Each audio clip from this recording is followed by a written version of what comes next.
I saved my work on the laptop, closed it, and put away the handgun that had been next to me. So far, the alarms hadn't gone off, but I trusted Duke's instincts. He jumped out of his cozy dog bed and waited by the door while I grabbed my rifle and shotgun from their spot near the couch. Looking through the glass door, I noticed dust rising on the road leading to my place through the desert. A small German-made SUV appeared from the dust and stopped just before the creek, a few hundred feet below where I stood. The people inside seemed to be reading my large sign that said, "Do you believe in the hereafter? Come closer without an invitation and you will find out. Private property, keep out." There was also a similar sign in Spanish next to it. My job and my firm ways often attracted trouble from those who had lost out in dealings with me. This isolated part of the Big Bend was known for coyotes helping people cross the desert for farms to the north and big cities to the east, north, and west. We also faced challenges from those moving illegal goods to those same cities. Usually, we let each other be unless someone crossed the line. The sheriff had recommended putting up clear signs after some tried to enter my home, and I had to take action. He mentioned that while a sign might not stop determined people, it could deter those who might be lost and would give me protection when questions arose later. I felt fairly certain that the people causing problems, whether through business or smuggling, didn't drive shiny cars with stickers saying things like, "My child is on the honor roll." I leaned the shotgun against the wall just inside the door but kept the rifle close to me. The only way to reach my strong home is by a path that begins just across the creek. This narrow road was carved into the rock of my small mountain at a steep angle with the help of heavy equipment. It's tight, with a steep drop on one side and rock on the other, featuring a few sharp turns that aren't for the faint of heart.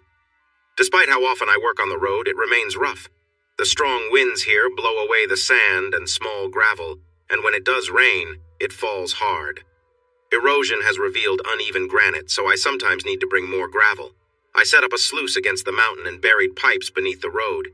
These pipes direct water away like small bursts. They help stop the road from washing away. Nature also loosens the gravel and sand on the rock face. Eventually, stones and sometimes larger rocks can fall onto the road. If you have a tall vehicle with big tires, the rocks are just a minor issue, but a regular car can't handle it. Over the years, a few people have ignored the no entry sign and tried to come up. 3 men were angry because they lost their businesses trying to cheat me. There were also some individuals who thought they could use my place for their illegal activities. A few months later, the sheriff's department had to deal with them. Most of the other visitors who traveled the rough 7-mile dirt road respected the sign. They took one look at the challenging path, turned around, and went back. But not the people in the silver SUV. They crossed the creek and drove onto the road. Duke and I stepped onto the rock patio to watch the unexpected guests. I was curious about 2 things. Why would someone ignore such a clear warning, and could the SUV actually make it up the rough road? From what I could see, it looked like an all-wheel drive X6, so perhaps it could if it had enough height. The BMW climbed at a steep angle, reminding me of a plane taking off. Some of my friends with 4-wheel drive trucks struggled with the road's narrowness, slope, and bumpy surface, but my big Jeep handled it well. From where we stood, the SUV's clearance looked tight, but we admired how it made its way up the south side before disappearing around the west of the mountain. We listened carefully, hoping to hear if it had an accident or got stuck. After a few moments of silence, we decided to move around the east side of the house to catch sight of it as it came out along the north side and into the open behind the house. Once the front of the vehicle appeared, Duke and I pressed ourselves against the northeast wall of the house, ready for anything in case someone inside came out unexpectedly. Looking cautiously around the corner, I saw the BMW come out from behind the mountain, drive into the open space, and park about 20 steps from the house. The AR was aimed at the vehicle as it stopped, and Duke, the dog, started to growl loudly. Like his owner, Duke believed everyone was a threat until he knew otherwise. His teeth were visible, and he was ready to protect. The SUV parked facing the house, and the engine was turned off. The windows were dark, and the sun was shining off the windshield, so I couldn't see the people inside. I felt we were in real danger when I noticed Duke by my side. When the back doors flew open and Kid's legs appeared below, Duke suddenly stopped growling, began wagging his tail, barked happily, and trotted over to the SUV. This was strange. His instincts had told him there was no threat and that the people inside were familiar. Maybe it was just one of my friends with a new car, but I remained careful, staying close to the wall and keeping the AR ready. A girl with blonde hair came out from one of the rear doors. She knelt down and called, "Duke!" He ran towards her. A smaller boy rushed out from behind the vehicle, arms open wide, shouting, "Duke! Duke!" I didn't recognize them right away, but Duke was very excited. I shifted my focus back to the SUV and waited. They might be a distraction, but how did they know Duke, and how did he know them? From the corner of my eye, I could see the kids cheering with joy and Duke showering them with affection while they laughed. This was unusual for my big dog, so I briefly turned to get a better look at the children. It took only a moment for my mind to connect the dots. "Oh no, this can't be happening!" Suddenly, the driver's door swung open, drawing my attention back to the SUV. A bare leg appeared below the door, and then messy blonde hair came into view. I held my breath as the hair rose above the door, hoping for the best. When recognition hit me, I gasped, and the AR followed the driver as she stepped out and walked to the front of the SUV. I fought the urge to act and harm her before she could create more trouble, worried that I might accidentally hurt my kids. My kids. They were 5 years older now, but there was no doubt about who they were. Having made that realization, I was torn between running to hug my children or confronting their mother. I didn't move. I just stood still as the boy and girl played with Duke while the woman watched me from behind her large sunglasses. I probably looked pretty intimidating, standing there in old boots, jeans, and a denim shirt, holding a rifle with a pistol on my hip and a serious expression on my face. I hoped the weapons would keep her from causing any trouble, and I wouldn't have to take drastic actions in front of her children, though the thought did cross my mind. "Rob, I know we aren't invited, but can we come over without any trouble?" the woman said, smiling at me. At that moment, the lovely young girl and the boy stopped playing with Duke and looked at me with hopeful eyes. 5 years ago, I promised myself I would keep them out of my life, but holding a grudge against kids who were so young at the time felt unfair, even for someone like me. Besides, I wanted to see them again. "The kids can come over, but you need to keep your hands in the air so I can see you're not hiding anything dangerous," I replied. She laughed, which surprised me. "Go ahead and check me if you want, but I promise I'm here for a good reason," she said, walking toward me with her hands up. "Sure, your promises mean a lot," I said under my breath. Still, I longed to hug my kids, and I figured I could take care of her if it came to that. So I leaned the rifle against the wall and looked back at my kids, who were watching me with hope. Duke ran toward the woman, wagging his tail. I wanted to warn him, but then my daughter called out, "Dad!" I waved them over and they ran to me. I knelt down, picked them both up, and hugged them tightly. The woman bent down to pet Duke and whispered sweet words to him. He wagged his tail and made happy noises in response. I quietly decided to give Duke less of his favorite treats for playing with her. After a moment, my son, Logan, pulled back and looked at me seriously. "Daddy, why did you leave us with that man? He was mean to us. We called your phone so many times, but you didn't answer. Granny and Gramps were looking for you too, but they said you just vanished. They thought I had just abandoned them with someone who could be unkind." That stung. I shot a frustrated glance at the woman, who still seemed more focused on Duke than on my anger. I looked back at my son and explained, sharing how she had clearly put me in a bad place. "Son, you were only 2 then, but Mommy chose that man instead of Daddy, and you all moved into his big house. When I came to see you, you and Grace told me how Daddy Robert bought you things, took you on his boat, and flew you to Disney World on his private plane. You said you were going to the beach that afternoon with Daddy Robert, but maybe you could see me another time."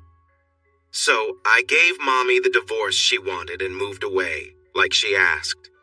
No one ever told me he was unkind to you. All I heard from Grandma and Grandpa Sterling was how happy you all were with Daddy Robert, the places he took you and the things he bought. Grace looked at me with her big green eyes and said, "Daddy, we were just kids. We didn't understand that we were picking him over you. We just wanted to go to the beach and do the fun things Mommy promised. You were away a lot, but we loved you and wanted to be with you. We liked going places and getting things, but we didn't want him as our dad, we wanted you. But Mommy said you got upset and left us, so we became a family with him and called him Daddy Robert. Grace made a face, scrunching her forehead and pouting. He was nice at first, but then he drank a lot and yelled at Mommy and us, and he was unkind. How was he unkind, Grace? I asked. Well, like that night he was very drunk and he and Mommy were shouting. We got out of bed and watched from the stairs when he hit Mommy and she fell down. Doss ran to get his bat, I got my tennis racket, and we rushed down to help Mommy. He yelled and grabbed his legs, but then he pushed Doss and me. We were crying and Mommy shouted she would call for help. He yelled bad words at all of us and then left. And did Mommy call for help? Yes. A bunch of nice police officers came and took pictures of us and listened to our story. A doctor checked on Mommy and made her get some tests to see if she was hurt. And they took that unkind man away, Doss chimed in. I looked at a worried Caitlin and shook my head. She looked down at the floor, while I felt upset. So, do you still think that was the right choice for you and the kids, Caitlin? That's what you told me when I confronted you about being with him. I'm sorry, Rob, but I have to do what's right for me and my kids. Remember that? She fought back tears and managed to say, Yes, Rob, I remember, and I think we all know that was a mistake. One of many mistakes I made back then. I want to talk to you about that, but can we do it later? Taking a deep breath, I looked at the kids who were watching closely. I agreed, wanting to protect them from the conversation that could spark anger, and her mood changed instantly. She skillfully shifted the topic to something else. With newfound excitement, she said, The kids and I were so amazed when we saw your house on the mountain. Can we check it out? How did you build it here among all the rocks? Can we see your house now, Daddy? Grace asked, and Doss joined in with the same request. Of course. I'm sorry I haven't been a good host, have I? I bet you all want something cold to drink since it's so hot and dry here. I set the kids down, picked up my things, and led everyone to the front door. I stored my rifle and shotgun in a hidden spot and secured them with a special lock that only I could open. They both wanted soda, so I handed each of them a Dr. Pepper in a plastic cup filled with ice. Caitlin stayed quiet, so I poured her a glass of sweet tea with fresh mint. When she saw it, her eyes filled with emotion. You remembered? I shrugged. Yeah, I remember. We were married for 5 years before you moved on. She looked away, hurt by my words. Maybe that was a low blow, but I felt frustrated. The kids stood in the middle of the open space that combined the living room, dining area, and kitchen. They were excitedly pointing at the thick glass wall that offered a view of the mountains.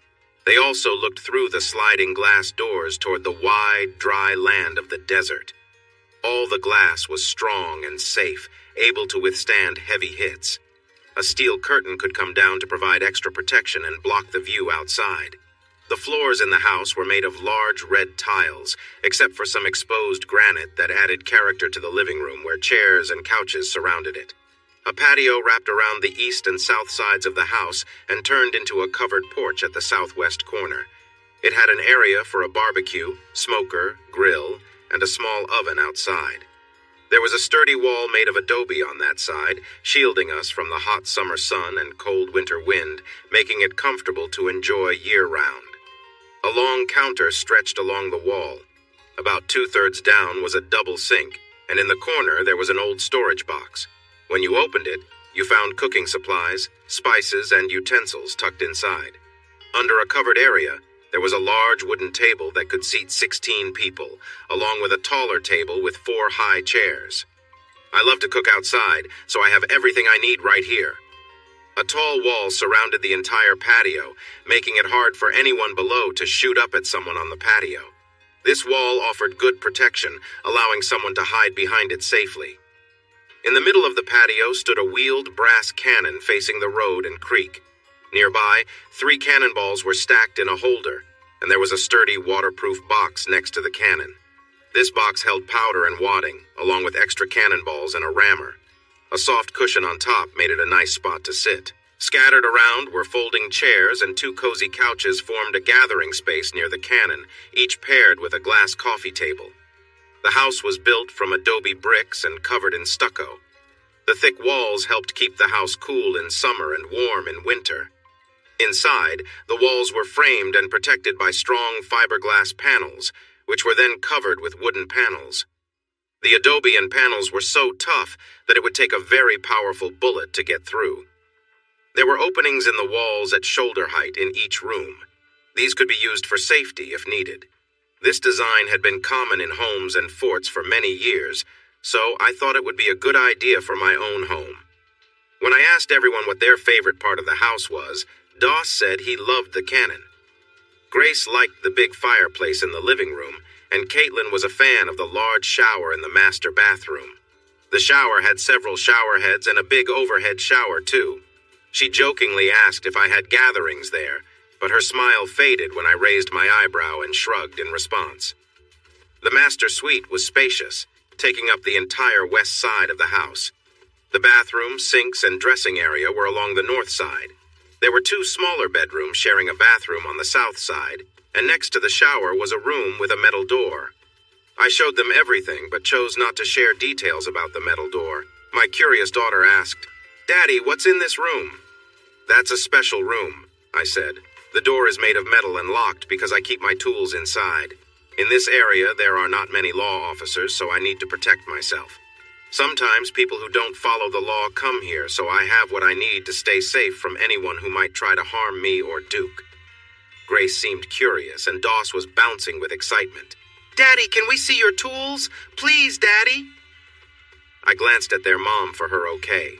She nodded but looked a bit worried. The door had a special lock that required my thumbprint. I pressed it and waited for the sound that meant it was open. If I allowed Doss, I was sure he would spend all day in there, looking at each tool and asking questions about what they did. I gave him short answers and let him hold a few items while his mom looked surprised and a little shocked. "Are you getting ready for a big fight?" she asked dramatically. "Not really, but if things get rough with some tough people, I want to be prepared." "Okay, I get it, but do you really need things like rocket launchers? Are they even allowed?" "I believe in the right to own these tools, so yes, they are." She shook her head, unsure, so I invited everyone outside, saying I would show them more interesting things. Doss left a bit sadly, but Grace was happy, and Caitlin looked like she thought I was preparing for something big. Once we were outside and the door was locked, I said, "I call this my desert lair. I have another spot in the mountains that I call my mountain lair." "What's a lair, Daddy?" Grace asked. "A lair is a safe place where you can stay. Animals like bears and lions have lairs where they go when they need to rest or take care of their young. If you try to go into a lair, it can be dangerous, so I put up a sign to keep people away from mine." That answered the kids' questions, but while she stayed quiet, it looked like it gave Caitlin something to think about. I took them to the garage and storage area where the water pump and tank were. We talked about the underground water level here and how I chose this spot because the rock formations let me dig a shallow well to get fresh water. The granite the house is on is different from the taller rock you see to the north.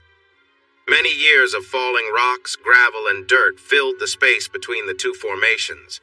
That's how I was able to dig the well and find water easily, and also why I have a good system for waste management. Those 2 factors are rare, which is why you don't see many houses on granite mountains like this one. "Where does the water from the shower, bath, and sinks go?" Caitlin asked. "The gray water is stored in metal tanks outside. I use it to water the plants around the house and the garden behind the garage." She nodded, pleased. The kids and I talked about climbing the taller mountain a bit north and hiking in the desert below. I explained that exploring the mountain or desert needed a lot of planning and gear, but we could start by walking along the creek bed. They liked that idea, but Mom worried, "What about the smugglers?" "I have a 2-seat mule. We can pack the tent, sleeping bags, water jugs, and cooler in it and drive to a good spot to set up. We'll still be within my safe area, and I'll bring protection, so we'll be fine." She was about to respond when Doss complained his stomach was growling. His mom laughed and said that was because he used so much energy he needed to eat often. I suggested we take my Jeep to eat at a place near the highway. Caitlin mentioned she needed to use the bathroom first, and Grace agreed. They rushed inside. Doss asked if he could just pee outside, and I laughed. We both did. Grace came back quickly and rolled her eyes, saying it would take her mom a bit longer to get ready. We stood on the patio and chatted for a few minutes, looking out at the winding dirt road that leads back through the desert to the highway. Das told me I lived far down a bumpy road. I explained I did that on purpose because I didn't want many visitors, but I was glad they came. They hugged me and said they were too. Caitlin joined us after a few minutes, looking bright and nice. She smiled at me, tossed her hair, and asked if she looked okay for going to the restaurant. I nodded and tried to look away. I wondered how she would catch the attention of the locals. I still felt some frustration towards her, but it had eased as the day went on. After all, she had given me 2 lovely kids, and now they were here visiting. I wasn't sure what her intentions were unless it was simple they wanted to see me and she was willing to handle my feelings to bring them. Yeah, why are they here? I need to stop getting distracted and figure out what is going on. A woman like Caitlin doesn't just take her kids for a long drive from River Oaks to a place called God's Junkyard without a reason. I hope she will tell me her reason when we have the talk she mentioned for later. The kids were excited when I backed my Desert Sand Wrangler Rubicon out of the garage. The engine rumbled, and country music was playing loudly. They climbed into the back with a little help from Mom, who needed a bit of aid herself to get into my tall Jeep, even with the step. I turned the music down so we could chat while we drove down the winding road and crossed the creek. I stopped briefly, picked up my phone, and turned on the safety alerts. When the kids asked what I was doing, I told them I had sensors around our property to let me know when someone was coming near. Caitlin looked at me oddly but didn't say anything. 15 minutes later, we arrived at La Kiva. I was ready to help the kids out, but they eagerly jumped down. Caitlin got out too, and we all breathed in the wonderful smells coming from the outdoor grills.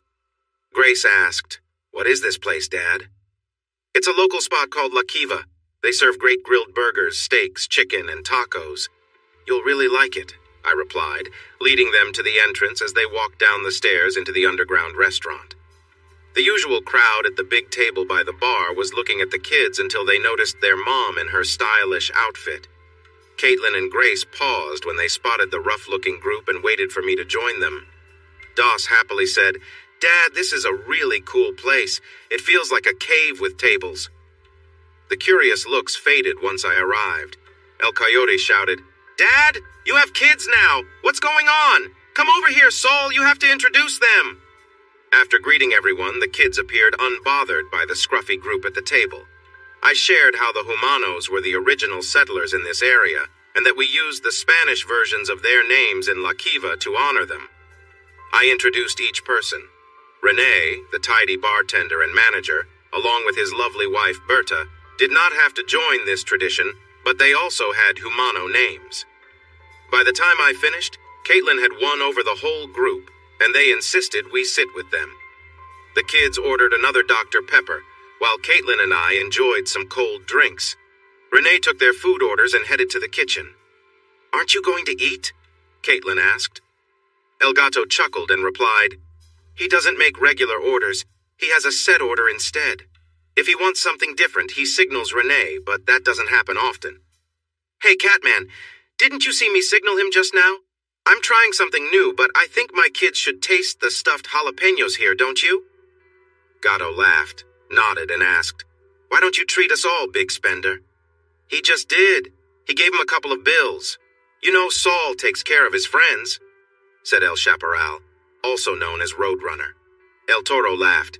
"Sure, he owns the place. He can afford it. Just look at how much he makes off us." "Bull, if I lived off what I earn from you lazy folks, I'd be in trouble. Luckily, some honest, hard-working people will come in a few hours. That's when we make enough to keep the place open." Caitlin was watching our joking with a concerned look. "You own La Kiva?" Bull explained. "He bought it 2 years ago. The previous owner had trouble, and his kids didn't want to run it, so it closed down. Saul bought the whole thing, removed all the signs, built a simple fence so no one could see the RV spots, and reopened the bar and grill as a private club. He didn't know much about running it, but he knew what he liked and hired Renee and Berta. They turned this place into the local favorite.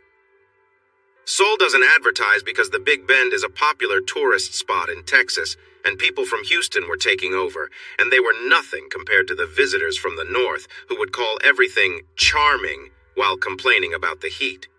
So far, we've kept this place quiet thanks to our benefactor, who requires that you have a member sponsor you before applying for membership in this private club. All right, Doc, enough about that, Coyote interjected. Your voice might carry out of the Kiva and reach a group of noisy visitors from Connecticut who might rush up to see our little cafe. The kids were bored by the adults' talk and wandered off to explore what we jokingly called the veranda, the shelf extending from the cave along the creek bank. I had put in an air curtain to keep the cool air inside, but it was nice outside now, so it wasn't needed. Are there fish in that creek? Doss called out. Not really, son, Bull replied loudly.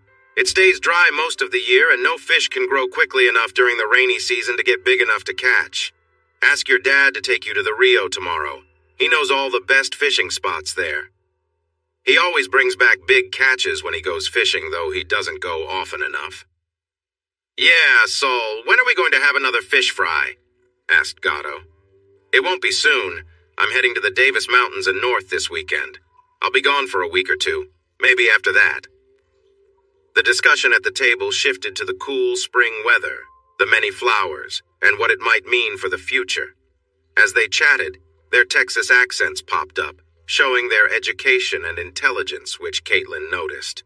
She looked at me with a puzzled expression, so I quietly explained while they kept talking. They're not quite what they seem, are they? Bull, or Doc, has a PhD in geology and just retired from Sully. He's my close friend and helps me with oil investments. No one knows more about what's below and above the ground in West Texas than Doc. Coyote is an oil man from Houston. He's had ups and downs with his fortunes, moving to his ranch near Terlingua, where the little money he has left goes further than in River Oaks. He sold me his plane after his wife passed away, saying he had no one to visit anymore and wanted it to go to someone who would use it. Gatto, also called Catman, was a land developer in the DFW area. He moved down here 20 years ago, but couldn't resist buying some land he got a good deal on between Fort Davis and McDonald Observatory. He sold it in pieces to friends, including me, and that's where I'm going this weekend. Chaparral is a Mexican whose living situation is unclear, but he's important because he understands what's happening across the river and warns us of any trouble. He probably has more gadgets than I do and isn't afraid to use them. The quiet one is known as El Saguaro, like the cactus. His name means something like guardian because he's always watchful. He sees and hears everything, and we've all seen him react in tough situations. Doc thinks we should call him Peligroso, which means risky because he's quite something when action is needed. We think he's from the military or police, but he has never told us, and it's not polite to ask. I like them, she said softly. That added some points to her score with me, though she still had a lot to make up for her earlier actions. Food arrived, the kids came back, and they ate voraciously. I enjoyed my center-cut sirloin with asparagus and a salad, nodding to the chef, who smiled and came from the kitchen. Doss raved about his hamburger and bun. Grace said her fajitas were the best she had ever tasted, and she had no idea tortillas could be this good. Caitlin chimed in, Berta, this is the best grilled salmon I've ever had, and those grilled vegetables are amazing. What ingredients do you use to get that flavor? Berta listened closely, thanked the kids, and told Caitlin, I could share, but then my boss would have to make it a secret. Those are his special ingredients. Better not tell me then. I wouldn't want to give him a reason, Caitlin replied sadly. This little joke got the sympathy and support of everyone at the table, plus Renee and Berta. They all looked at me with disapproval. I shrugged. It's a long story, best not shared. Besides, she knows I wouldn't harm her over something like that. The table fell silent, which was unusual for such talkative people. I don't usually share much about my personal life. Just then we heard the loud sound of kids running down the stairs with parents shouting, Don't run! You might get hurt! 3 excited kids between 6 and 11 years old burst into the room. The 2 younger ones ran right to Tia, Berta, and Uncle Rene, who scooped them up. The 10-year-old girl, wearing a white dress and sandals, came to me, kissed my cheek, and settled into my lap. Only after sitting did she notice the new kids at the table who were frowning at her. Tio Rob, who are they? She asked. Yolanda, meet Grace and Logan, who we call Dos. This is their mom, Caitlin. Grace and Dos are my children, and their mom is my ex-wife. Grace, Dos, Caitlin, this is my girlfriend, Yolanda Villarreal, and her mom, Rosa. Those two kids over there are Juan and Pancho. They belong to Imelda, who is Rosa's sister, and Francisco, who is beside them. Did everyone understand? I don't think they really did, but Yolanda got off my lap, walked over to Dos and Grace, curtsied, and introduced herself politely. She then invited them to explore with her, showing them all the special rooms and caves of La Kiva. They quickly said yes, and all five ran off together. I stood up from my seat at the end of the table and helped Frank move a table so they could join us. I stayed at the end with Rosa next to me and Imelda on the other side. Frankie was beside Caitlin. Caitlin looked at Rosa nervously, and Rosa looked back the same way. I sipped my cold drink and kept a calm face. The new guests ordered my usual, and we enjoyed beers or margaritas while chatting about upcoming events in our quiet corner of Texas. Caitlin remarked, "You all have a lot happening for a place that seems so empty." Doc smiled and shared some information. There are about 9,300 people living in Brewster County, mostly in Alpine, Marfa, Marathon, Lajitas, and Terlingua. Alpine has about 6,000 people, Marfa has nearly 2,000, and Lajitas, Terlingua, and Marathon have 200 to 300 each. That leaves about 600 tough folks scattered across an area bigger than the state of Connecticut. When you don't have many neighbors, you learn to appreciate the ones you have, even if they are a bit difficult like El Sol or any of these other old fellows. I'm just glad there are young people and families around. Sometimes this place feels a bit wild until Rosa, Imelda, Pancho, and their kids show up. Caitlin smiled brightly and said, "Oh, I don't believe that. Everyone here has their own charm." This made others shake their heads and say, "You don't know us very well." But it also encouraged Doc to buy a round for everyone. The newcomers enjoyed their food, and we kept the drinks coming. At some point, Frankie put a quarter in the jukebox and asked his wife to dance to a classic Tejano song. Rosa quickly asked me to dance, and she snuggled close as we moved.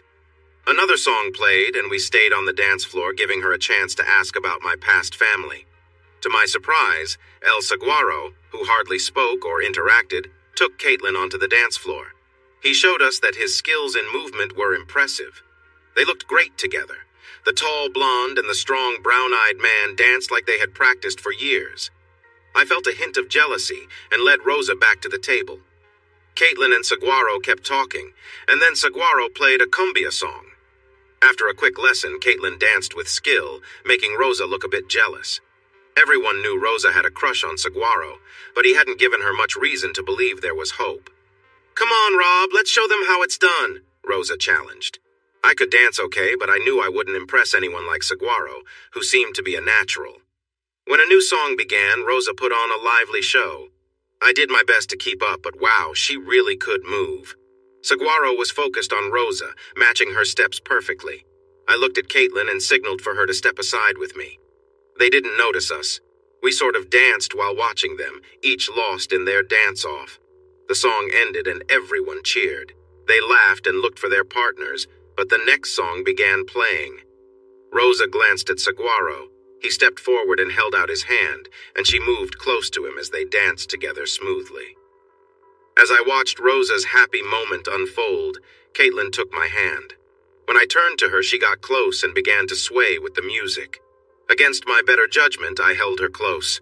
I tried to keep some space between us, but she wouldn't allow it. Being near her brought back memories of the warm sun on the beach, and I could feel her trembling. Her hair still smelled like lilacs, just as it had years ago, and I got lost in the memory. For a moment, the 5 difficult years that had passed seemed to fade away. Instead, I felt a sense of peace, having my children nearby and this familiar person in my arms. When she looked up at me, her face so full of emotion, her eyes silently asking, it felt right. I was tempted to lean in closer, drawn by the feelings we once shared. As I leaned in, she closed her eyes and waited. I felt her breath, but then I stopped, realizing my mistake. Pulling back, I rested my chin on her head and we simply danced. She held me tighter, and soon I felt her tears against my shirt. When the music ended, she hurried off to the restroom. I grabbed another drink, brushing off the curious glances. "Renee, let's get another round. I'll help serve." After that, I didn't dance again, and neither did Caitlin. Instead, we sat with the others, drank beer, and joined in the lively conversation around the table. Caitlin wasn't a big drinker, but she managed to keep up with the rest of us for a while. Eventually, though, with most of the table tipsy and the kids fast asleep in the spare room, El Toro couldn't resist asking the question. "So, you two, what's the story? You've got two great kids. You seem perfect together, and I can tell there's something there between you. Why are you out here in the middle of nowhere and she's in Houston?" Caitlin looked at him, still a bit tipsy, but she answered calmly. "Once upon a time, there was a young woman, sheltered and inexperienced. She got caught up in the lies of someone who took advantage of her. She was told her husband didn't care, that he wanted to be away from her, off with other people. In her loneliness and anger, she made some bad decisions and ended up in a situation she never thought she'd be in." She paused, her voice steady despite the weight of her words. Once she realized her mistakes, she felt trapped and thought there was no way out. She believed the false promises of a better life, chasing dreams that were never real. He also promised to be a loving and caring husband who would support her and her children every night and weekend. When her husband, who had been away, came back and confronted her, she told him she wanted a divorce. She still loved him but believed it was the right choice for herself and the kids.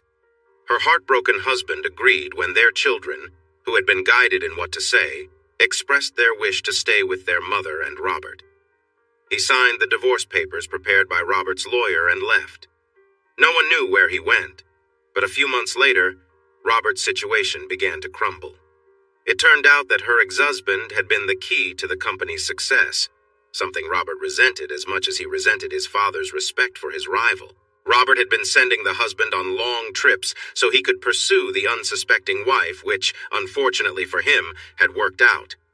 Eager to show his business skills, Robert invested in projects that failed, draining the company's resources.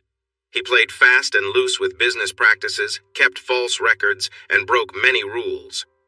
Less than a year later, the board chairman insisted on a thorough investigation. Before it was done, the FBI showed up about his business dealings in the Middle East and Africa. By the time their investigation concluded a year later, Robert had lost his job and was heading to prison for various serious crimes. Before any of this happened, the wife had married Robert. At first, he was caring and generous, spending money on her and the children and taking them on trips. While things were not perfect, he seemed to keep his promises for a while. However, when difficulties arose, he blamed her and her ex-husband. As his situation worsened, he became abusive, which she mistakenly thought she deserved. But when he turned to the children, she called for help. She filed for divorce right after leaving the hospital the next day. Fortunately, she received half of what he had just before he lost the rest in court.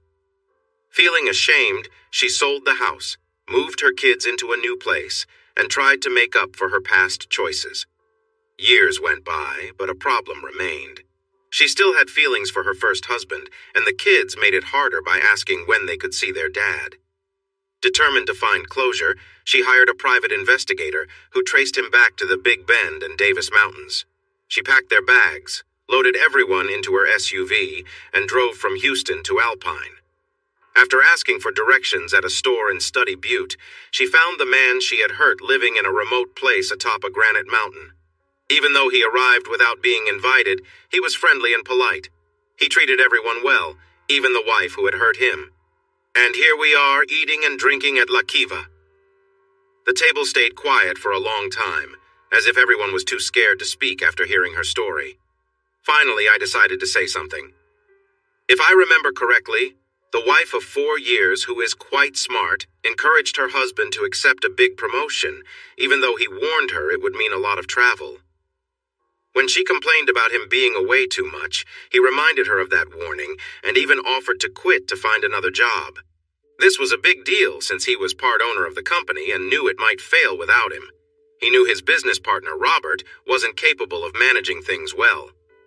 He also warned her that Robert didn't like him because their fathers were best friends, and he had been named after Robert's father before Robert was born. Robert's father saw potential in him and taught him everything about the business. But he also saw that his son lacked strength of character.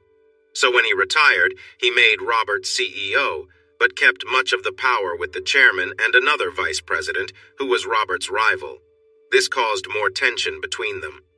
The husband also warned his wife that Robert was interested in her, partly to get back at him and partly because he found her attractive. She dismissed his concerns, and when he became suspicious, she, along with her lover, lied to him.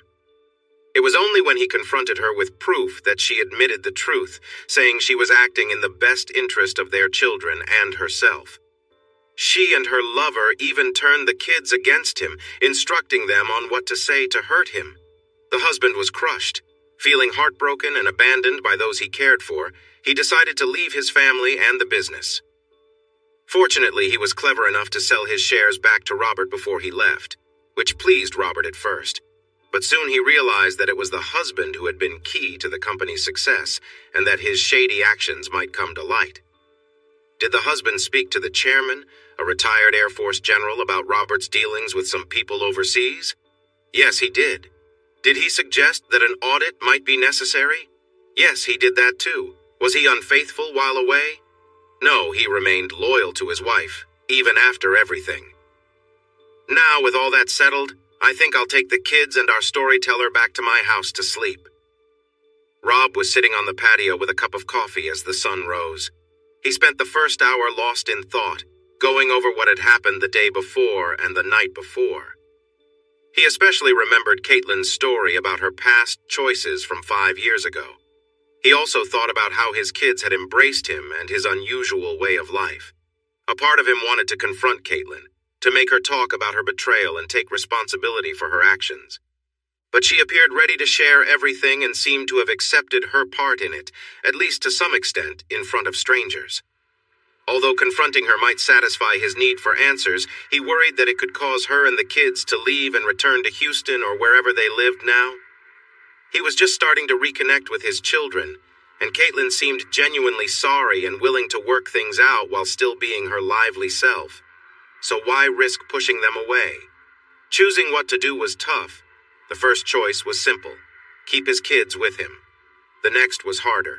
Should he confront Caitlin, risking her leaving with the kids, or should he ignore the past and try to keep things friendly, focusing on showing them the beautiful Big Bend area he loved? By the time Caitlin joined him with her coffee, he had made his choice and started planning their day. Then he remembered they hadn't talked about how long she intended to stay. Was it a few days, a week, or were they heading back today? He decided to ask. Rob, I took the kids out of school and set them up with a homeschooling plan so we could be here. Actually, it was their idea. They insisted on coming to see their dad. Grace, who remembers you better because she's older, was really eager, but little Doss wanted it even more. We didn't know if you would want to see us, so we have no set plans. We're here for as long as you want us. Why do you ask? Do you want us to leave? No, I don't. The kids seem happy to be here. Their excitement about seeing me and my different lifestyle, including my unique friends, surprises me. This place is so different from River Oaks, yet they seem to fit in well. What about me? He sighed, took a deep breath, looked away, then back into her beautiful blue-green eyes, and sighed again. Once I got past my frustration, I realized you seem, well, different. You seem more confident and focused. I appreciate that you are owning up to what happened between us. If you had made excuses, you would probably be on your way somewhere else. How could I not? It's my fault. I was young, naive, and made poor choices. I turned my back on my true partner and ended up with a person who had no sense of right or wrong. If I could find a genie to grant me a wish, I would go back to when Robert first approached me. I would slap him, walk away, and tell you what he said. That's nice to hear, I guess. But there isn't a genie. Still, I'm glad to know you wouldn't do it again. Now, since you're with me, let's talk about today, tomorrow, and the whole week. How do you feel about some sightseeing, hiking, and a camping trip? We can leave after breakfast and come back late tomorrow afternoon. She wasn't too excited until the kids ran out and started talking excitedly about the idea.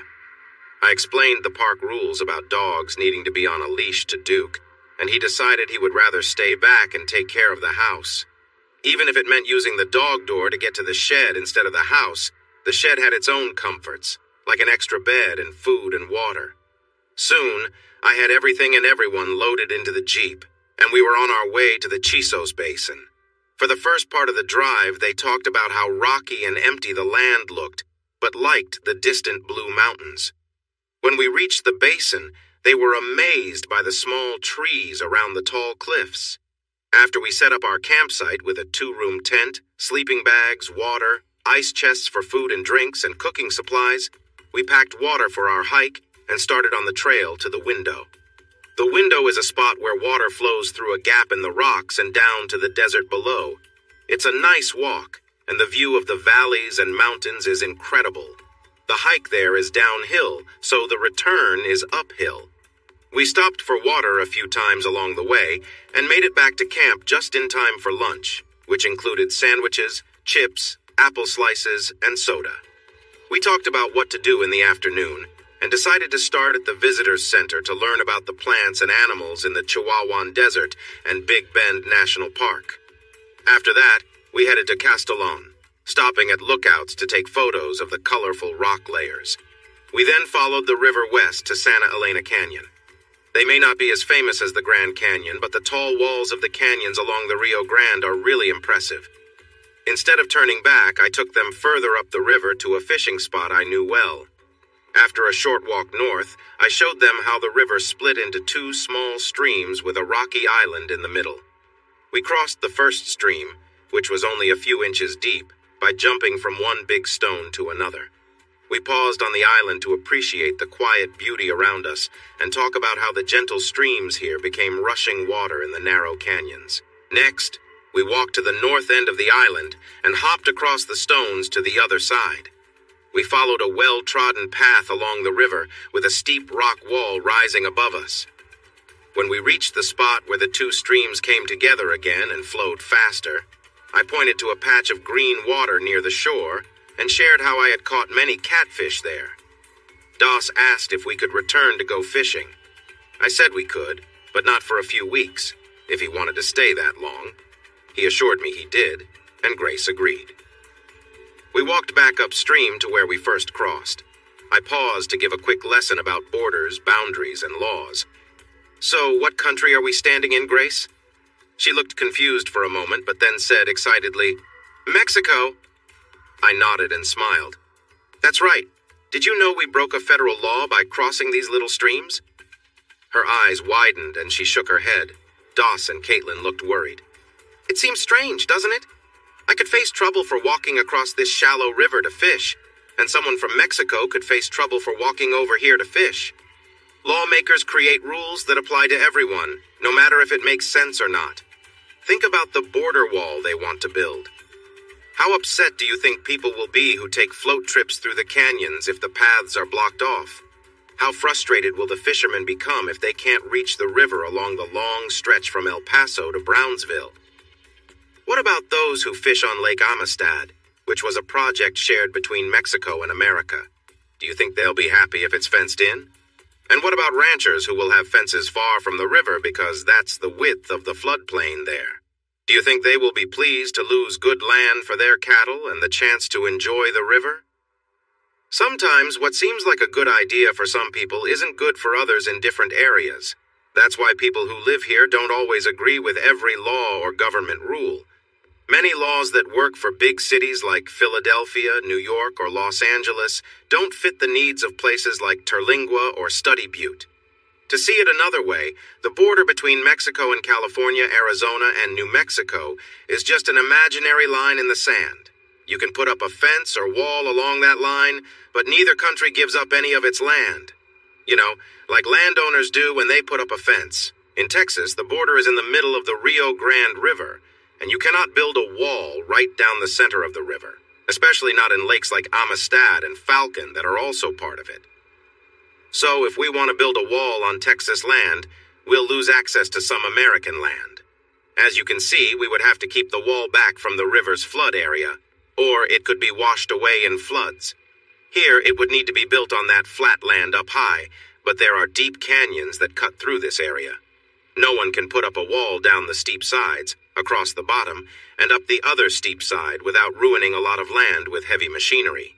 Even if they could, the road would be in a place that is hard to reach, and we wouldn't be able to use it. Sure, we all want safety at the border, but are we ready to support making the Border Patrol bigger and giving them the tools and resources they need?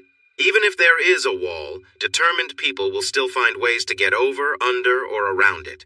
We will still need a strong border patrol to keep it effective and to catch those who get past it. Now let's head back into America, and you tell me how different it feels. We took Old Maverick Road, which is dirt, back toward Study Butte. We explored an old shelter, saw the rock chimneys, and then returned to our camp in the basin. Dinner was hot dogs with canned chili, chips, canned peaches, and apple juice. We cleaned up and changed into our sleepwear in the campground bathrooms, then sat around the concrete table at our camp, waiting for the main event. We sang a few campfire songs to pass the time, then sat quietly as it grew darker. We noticed the sounds around the campground fade, and the nighttime sounds of the creatures in the basin becoming clearer. I hoped everyone was listening and not going to bed. This was going to be too special to miss. Soon it was completely dark, and the stars were beautiful. In this part of West Texas, with low humidity and little light from the city, there were so many more visible stars than in the crowded areas of Texas, especially in Houston, where there is a lot of humidity and light pollution. The stars were easy to spot, and we spent an hour searching for the constellations we could remember. Around 9:30, the moment we had been waiting for began. A soft light appeared over the mountains that marked the eastern border of the basin. We were all amazed as an enormous orange moon rose slowly above the landscape, getting bigger until it was much larger than we had ever seen, lighting up the eastern sky. Gasps and "Oh, Daddy, it's amazing" were all I heard as they held their hands over their hearts in awe.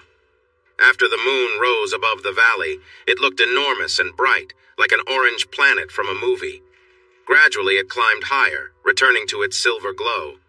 We discussed the science behind this beautiful sight, and soon the kids crawled into their sleeping bags, tired after a long day. Caitlin joined them quickly while I settled into a chair, enjoying the fresh air and the lovely display of nature, which still amazed me, even though I had seen it many times before. The kids were in one side of the divided tent. My sleeping bag was against one wall, and Caitlin's against the other. Later, I found myself waking up, surprised to be close to Caitlin. She was snuggled against me, and I could feel her warmth. When I tried to move away, she held my hand tightly in her sleep, clearly wanting to stay close. My head knew it was better to keep some distance, but my heart enjoyed the moment. We were in our separate sleeping bags, after all. I wrapped my arms around her and drifted back to sleep. I woke to the sound of giggles, a delightful way to start the day. However, what made me uneasy was their reaction to how close Caitlin and I were. When I tried to shift away again, she sleepily responded, holding me tighter. "Mommy, I need to go to the bathroom, and so does Doss," Grace whispered. "Can we go alone since you're both still in bed?" Knowing the restroom was just a short walk away and the campground was quiet, I told them they could go, but to shout if they needed anything. I tried to get free again, but Caitlin still held my hand close, choosing to stay pressed against me. "Caitlin, the kids are awake and will want breakfast soon. We should get up," I said. "Oh, do we have to? This feels so good," she replied sleepily. Many thoughts crossed my mind, but I stayed quiet. As much as I didn't want to admit it, this was one of the best feelings I'd had in a long time. "Come on, we need to be responsible parents," I encouraged her before finally breaking free to get dressed. She turned onto her stomach with a happy sound, so I gave her a gentle nudge and started to tickle her. That did the trick, and soon she was up. I hurried outside to use the restroom myself. The kids met me just as I arrived. I told them to wait, and we walked back together. For breakfast, we would enjoy cereal with milk, bananas, or strawberries, and orange juice. Caitlin came out wearing a casual outfit that looked perfect for a morning outdoors. She looked cheerful, and it was the happiest I had seen her since we arrived. She leaned on my shoulder, took my orange juice and banana, and finished them both. I was annoyed, not because I was thirsty or hungry, but because it felt like she was claiming them as hers. "Last night doesn't change anything," I said firmly. She smiled, knowing it really did. As we drove away from the basin toward our stops for the day, Langford Hot Springs, Boquillas Canyon, and Boquillas del Carmen, I thought about what happened during the night. I tried to tell myself it meant nothing since we were just sleeping together for warmth. I was managing to convince myself until she put her bare feet on the dashboard. She had chosen to wear a light dress that showed off her lovely legs and shoulders. I was trying to focus on driving, but the sight brought up feelings I wasn't ready for, especially when she propped her feet with pink toenails on my dash, revealing even more of her legs. "Caitlin, is that really the best choice for hiking? Maybe you should think about changing," I suggested. She gave me a sly smile. "Oh no, this is nice and cool, and I have comfortable shoes in my bag for when we walk. Why, don't you like it?" Her question felt a bit teasing. She shifted in her seat, showing more of her outfit, and playfully touched my leg. I almost lost control and swerved off the road. I forced myself to focus, took a few deep breaths, and looked around to spot the scenery to distract myself. Suddenly, her feet were resting in my lap, and she asked brightly, "Do you like this pink on my toes? I thought it matched my dress." I refused to look down, knowing it would distract me even more. Then her heel brushed against me, moving slightly. I knew that if I reacted, it would only encourage her, so I said, "The pink looks great. Now please move your feet before we end up in a ditch." She laughed, rubbed a bit more, then slowly pulled her feet back and tucked them under herself. Well, that was unexpected. This was the lively person I once found irresistible during our best days. Today was going to be quite a long day if she kept this up. I focused on the road while Mom chatted with her kids in the back seat about the guidebooks they were looking at. Grace was sharing stories about the hot springs, and Doss joined in, talking about riding donkeys to a small town in Mexico. Driving gave me time to think about Caitlin and our kids without having to face them, especially her. 5 years ago, when I confronted Caitlin about the affair, I met a cold and hard person who showed no respect. She looked me straight in the eye and told me she had fallen in love with Robert. They were living together while I was away, and she insisted we should get a divorce so they could marry. She shrugged off my anger and said it was best for her and the kids, claiming I was never around anyway. Even now I can close my eyes and hear those hurtful words, feeling all the pain and anger I felt back then. But when I look to my right, I see a more grown-up version of the girl I fell in love with. I hear her sweet voice as she charms our kids. Somehow I can't see the person she was before. She has been kind, apologetic, playful, and charming. Today she seems lively and happy, which makes me wonder about the person I once knew. The question remains, is that old person still there, hiding and waiting? Were her sweet gestures just a way to keep me off guard? So far I see no signs of that. In the past I watched her grow angry and distant with each trip, eventually becoming cold and unkind. Everything about her then felt so different from the young woman I married. So why does the woman beside me seem so much like the girl I once loved? Did I slip into a different time? Is this real or just an act? I shake off the thoughts and listen to the fun conversation in the back seat. I start adding details to make their discussion about history and geography easier for the kids to enjoy. When we arrive at Rio Grande Village a little after 11, and Doss says he's starving, we decide to cross into Mexico. We plan to shop a bit and eat at one of the small cafes in Villa Boquillas. The Border Patrol agents at the crossing change from time to time, and today we have Guillermo, known as Willie, who is a regular at La Kiva. In fact, most of them are. Maybe people enjoy the food and company, or perhaps they like getting a free beer and burger, or maybe they appreciate a thank you for their service when they arrive. I introduce Grace and Doss as my kids, and Caitlin as their mom. I confirm their citizenship since they do not have passports. After a surprised look, Willie waves us through. Captain Pablo waits in his small boat for a signal. With a tip of $2, as Robert Earl Keen mentions in a song, he rows us across and helps us pick the best way to get into the village. Doss wants to ride the donkey, but the ladies prefer the cart. Since I am too big for the donkey, I rent a horse. We all get on and head to the best cafe in Boquillas, I promise. My wife and her mother are great cooks, Captain Pablo boasts. It turned out his wife and mother-in-law really were excellent cooks. We enjoyed a selection of dishes they suggested, starting with chicken soup, followed by cheese enchiladas, crispy beef tacos, stewed meat, rice and beans, along with the best corn tortillas I've ever tasted. And I've eaten a lot of them. To make it harder to walk, they served tres leches cake for dessert. I worried my horse might not carry my weight, so we explored the town for souvenirs to help walk off our feast. There are many things in Mexico that you cannot bring back to the U.S., But we found enough clothes, trinkets, jewelry, and wooden crafts that I thought we might need another donkey for the trip back. Captain Pablo looked happy, but a bit worried when he saw us return with so many items. I gave him a generous tip for showing us his wife's cafe and another for fitting all our purchases in the boat safely. La Migra greeted us when we landed on the other side and helped the kids and Caitlin get off the boat. Caitlin gave him a tip as she stepped off, followed by a friendly kiss on the cheek to thank him for his help. I said playfully, "What about me? No help?" He replied with a laugh, "Ah, not you. I'm afraid your kiss would be like the beautiful ladies." "In your dreams! I would never kiss someone like you." Turning back to Caitlin while ignoring the bags at the shore, Willie asked, "Do you and the kids have anything to declare?"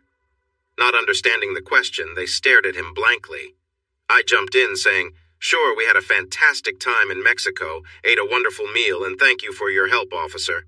Oh, and I brought back 2 bottles of tequila that I need to pay tax on." He told me the amount I owed, took it, placed a sticker on the bottles, and turned back to Caitlin and the kids.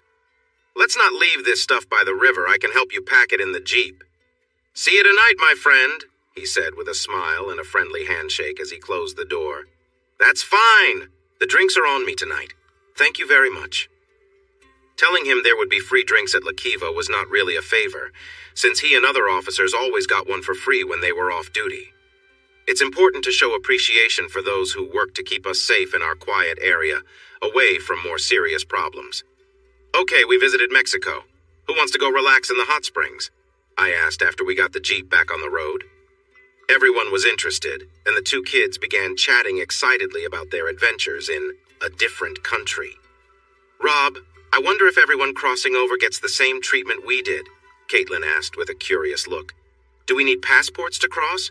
And what was that about anything to declare?"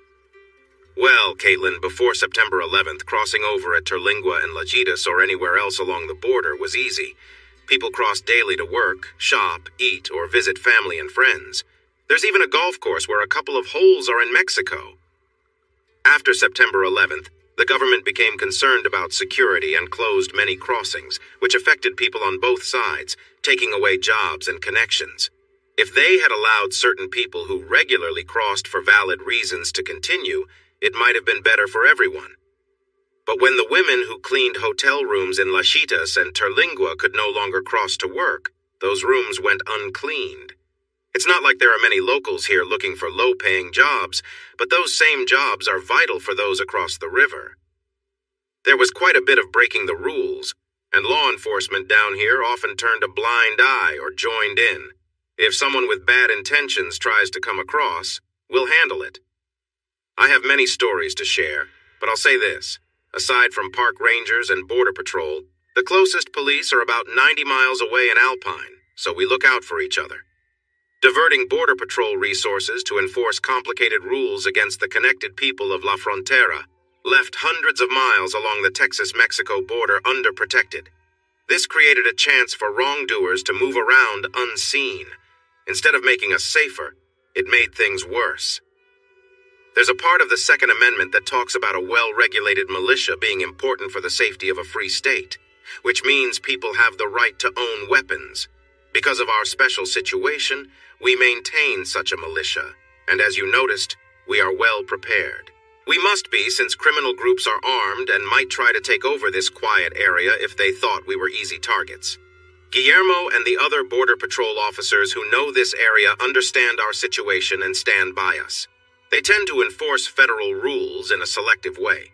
They won't bother people they know, like us, when we cross to help the neighbors by spending money they need to live. If a dangerous group or unknown individuals try to cross into the U.S., the people in our community will alert the patrol. They will act, and we will support them fully.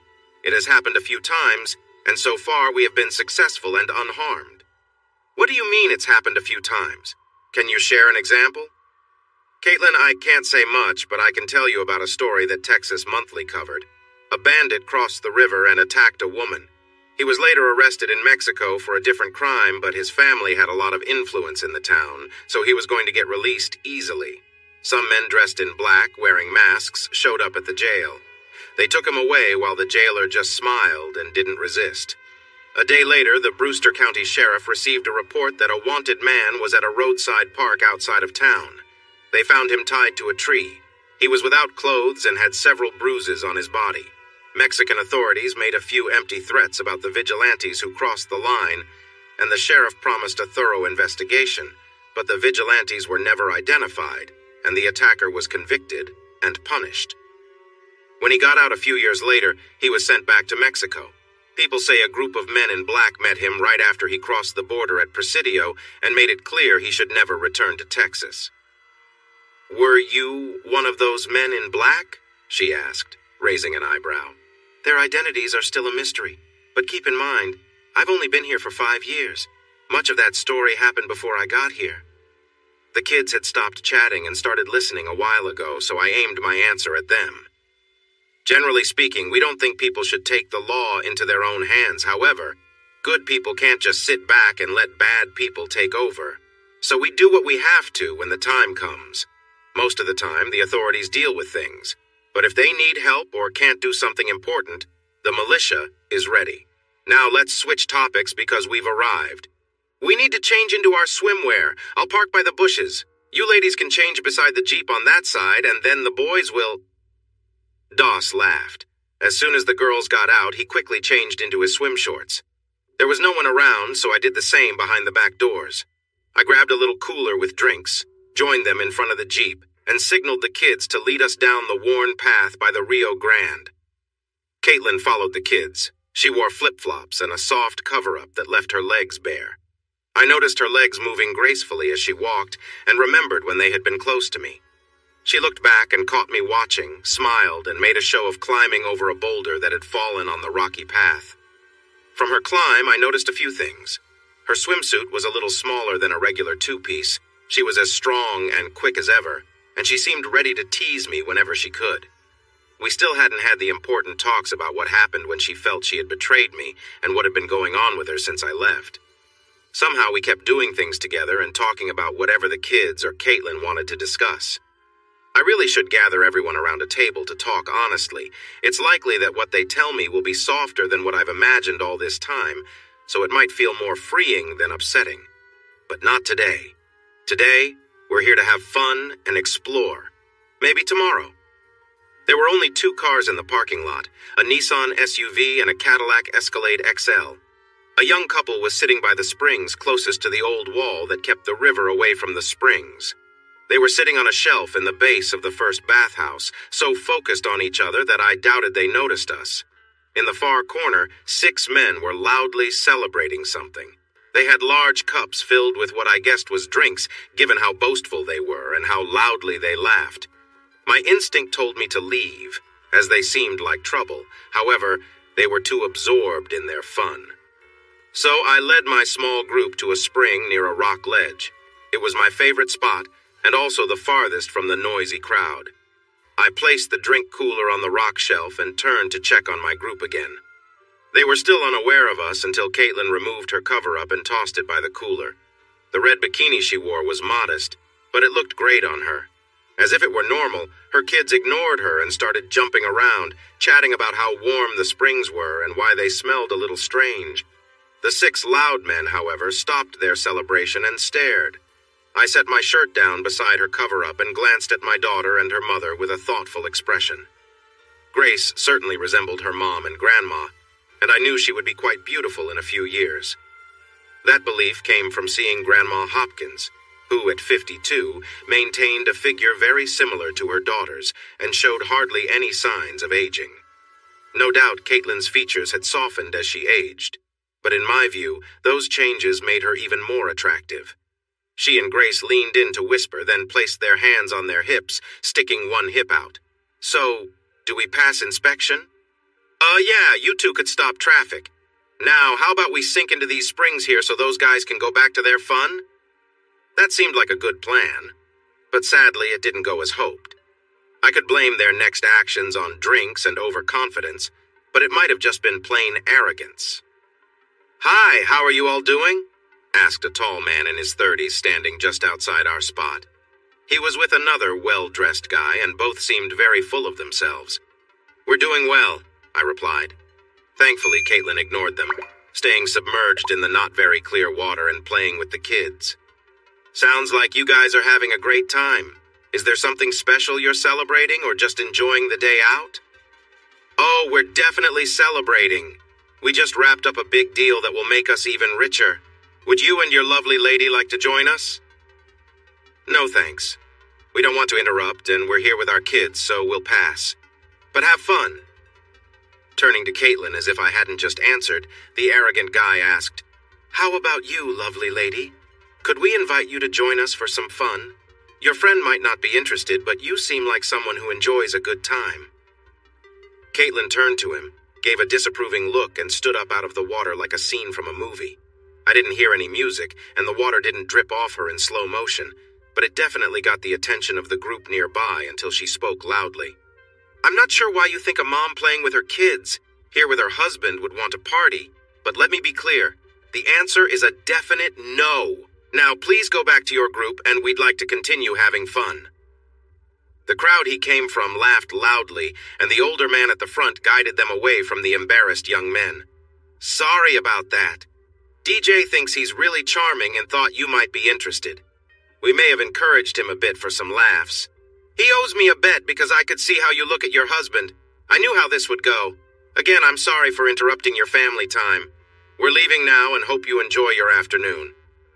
As they left the water and headed down the path, Rob said to Caitlin, You were tough. Rejection like that can really hit hard. A nuclear bomb wouldn't even scratch the egos of that group, she replied with a laugh. They probably think I wished I could be with all of them but was too shy to leave my kids and husband. They were celebrating their big success. You wouldn't turn down the chance to meet a young millionaire, would you? I joked.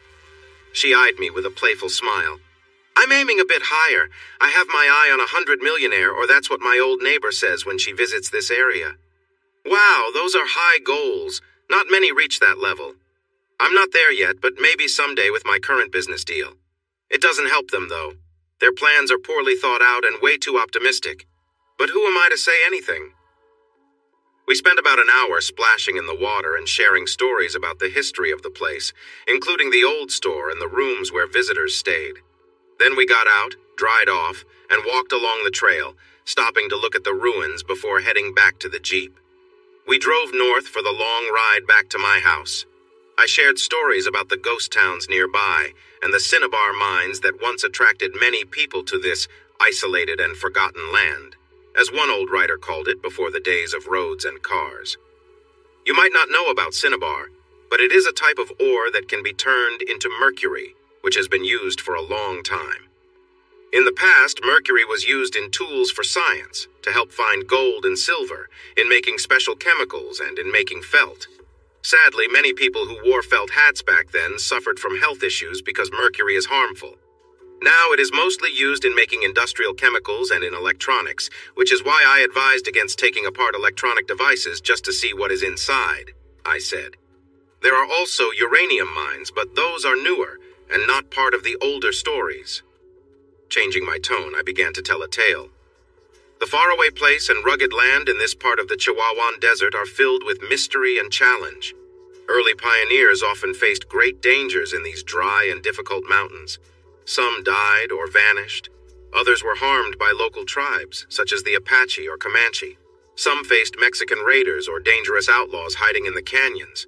A few were bitten by venomous snakes or came across wild animals, and many simply got lost in the vast desert. I noticed attentive faces in the back seat and the passenger seat as I continued the story of the lost Bill Kelly mine. Everyone enjoys stories of hidden treasure, right? Well, somewhere in this remote land, the Bill Kelly mine was said to be one of the richest in all of North America, but it was also said to be cursed, because those who claimed to have found the gold or thought they were close to locating it did not end well. Near what we now call Rio Grande Village, Kelly met a family of ranchers named Reagan, who laughed at his claims of finding a gold mine even when he showed them a piece of rock with gold flakes in it. The ranchers knew little about gold and doubted that this half-Seminole, half-African-American man, dressed in rags, knew much either. After he sent the quartz by train to be tested in San Antonio, they received a letter saying it was worth $80,000 per ton, which was a huge amount of money back then. Worried worried about his bosses being interested in his mine, Kelly left for Mexico. Even after Kelly passed away, stories about a black man with bags of gold continued. The Reagans and others kept looking for the mine and hiring others to help until the Mexican Revolution in 1910 made it too risky to continue. Some people said the mine was in the Ladrones Mountains of Mexico, while others thought it was in the Quizos Mountains of Texas. Who knows? Maybe we will find it one day. After we talked about that, Grace pointed out the piles of rocks and dirt, noticing the many colors in the eroded areas. I told them that the Jumano Indians of this area believed this was where the Great Spirit left behind rocks when creating the earth. Others called it God's junkyard. Dos argued that it was beautiful here, with the mountains, deep creeks, many colors, and different plants and animals. Caitlin had heard of the Solitario and asked if it related to my Jumano name. I explained that the Solitario is in what is now the Big Bend Ranch State Park. From the sky, it looks like a large crater caused by a meteor, but it is really the eroded remains of a volcanic dome. Now that you know all that, you might guess that Solitario also means lonely. I live far from anyone and travel a lot, so my neighbors here think I'm alone, but you all know I have Duke, so I'm not really alone, right? Dos quickly agreed, but Grace frowned and Caitlin looked unsure. Well, maybe I do miss you two sometimes, I said, smiling at them through the rearview mirror. What about Mommy? Dos asked innocently. His question surprised me, and I needed a moment to gather my thoughts, which made Caitlin start to speak for me. I jumped in. Son, I can honestly say that every day since we parted in Houston nearly 5 years ago, I've thought about my family, you, your sister, and your mommy. Caitlin held back a sudden sob and turned to look out the window. Grace spoke up. We missed you too, Daddy. Let's not ever be apart again, Dawes said firmly. We miss you too much, Daddy. Look at all the fun we have when we're together. Caitlin was hugging herself, looking a bit shaky. I wanted to comfort her, but she needed to deal with her feelings. Duke was happy to see us, but we were hungry, so we changed and took him with us back to La Kiva. He was our guide for this trip and needed to greet everyone before coming back to stand next to Doss and Grace, his tail wagging happily. The group was chatting as usual, but since it was after 7 and very busy, there were no tables or chairs for us to join them. Daddy, there's nowhere to sit, Grace pointed out. There's a place. Follow me. I walked to a sliding door on the wall and opened a small room with 5 tables. Renee had 3 waitresses and a waiter working tonight, so using this area shouldn't be a problem. But I wanted to check with him after seating my family. When I finally spoke to him, Renee said it was fine and offered that I could help with serving if things got too hectic. I grabbed a couple of menus and an order pad and took care of my family and another table in the second room occupied by a couple I knew. Danny is a skilled welder, and Deborah is a great nurse. They have 2 kids the same age as mine, so after I took their order, I asked if I could introduce the kids after we ate. They thought it was a wonderful idea and said they would bring their kids over. Berta always has extra help in the kitchen on Fridays, but the food was just as good as ever. I even tried the char-grilled quail special, stepping out of my comfort zone. The kids shared a plate of fajitas, and Caitlin tried the small filet mignon. We all agreed that the food was fantastic. After their meal, Danny and Deborah brought their kids over, and they quickly ran off to explore the big room, giving us time to chat. A few moments later, Deborah and Caitlin realized they knew some of the same people from around Katy, making them fast friends for the evening. Danny and I talked about the Sul Ross Lobos football team's chances for next year when El Coyote came to the door of the side room and invited us to join them as the crowd had lessened. Danny and Deborah were excited, having never been invited to the main group before, but our friends welcomed them warmly and everything went smoothly. Caitlin, however, received some playful teasing. Willie was there smiling, and Coyote began to tell a funny story. We heard you arrived without proper papers, caused quite a stir with that dress you wore, and nearly took a lot of things from Mexico. Poor Captain Pablo told Willie that you almost filled his boat with all your fines, and your friend ended up paying a large bribe to keep you from getting in trouble. Caitlin, who usually handled these situations well, was caught off guard for a moment. Actually, the way she got out of the boat and the friendly kiss she gave the officer had more to do with her staying out of trouble than the bribe. Pablo almost capsized the boat because he was too busy watching her long, beautiful legs instead of steering on the river. I glanced down at the golden legs hanging out of her navy outfit. Plus, Willie probably got a good look down her off-shoulder dress, which is similar to what she's wearing tonight. You see my point? My offer of a free beer doesn't compare to Caitlin's charm. Caitlin's face turned bright red, and the smiles that had been forming during my talk turned into loud laughs. She quickly regained her confidence and playfully stood up, turning as if she were dancing, and said, "Oh, come on. There's nothing about me that would interest a younger guy like Willie. He probably sees better every day." "Sweetheart, you are exactly why the term MILF was created. Your picture might as well be next to the definition," Toro said, earning nods from our table and even some nearby women. "If your man doesn't start treating you right, just come back here and you'll have plenty of options." While the jokes were flying and Caitlin's confidence was building, Chaparral stepped outside to take a phone call. He returned with a worried look and pointed to me, saying, "Rob, we need to talk. Let's go outside." The table fell silent. "Oh no," Toro said under his breath, and every man pushed their beer towards the center. Caitlin, looking confused, asked, "What's wrong?" With his eyes on the people outside, Toro replied, "Not sure, but Chap called your man Rob. He doesn't use our names unless trouble is around." After hearing the news and feeling frustrated, I took out my phone and made a call I hoped I wouldn't have to. "Remember the favor you owe me?" "We're already on it. I got the word about an hour ago." "Where do you want to meet?" Claude replied. "I don't know yet, but I need to get my family to safety. I might need help moving them." "Not unless you want them in danger. The original plan was for them. You were added later. We can't protect both you and them if they're separated, so they need to stay with you." "Great.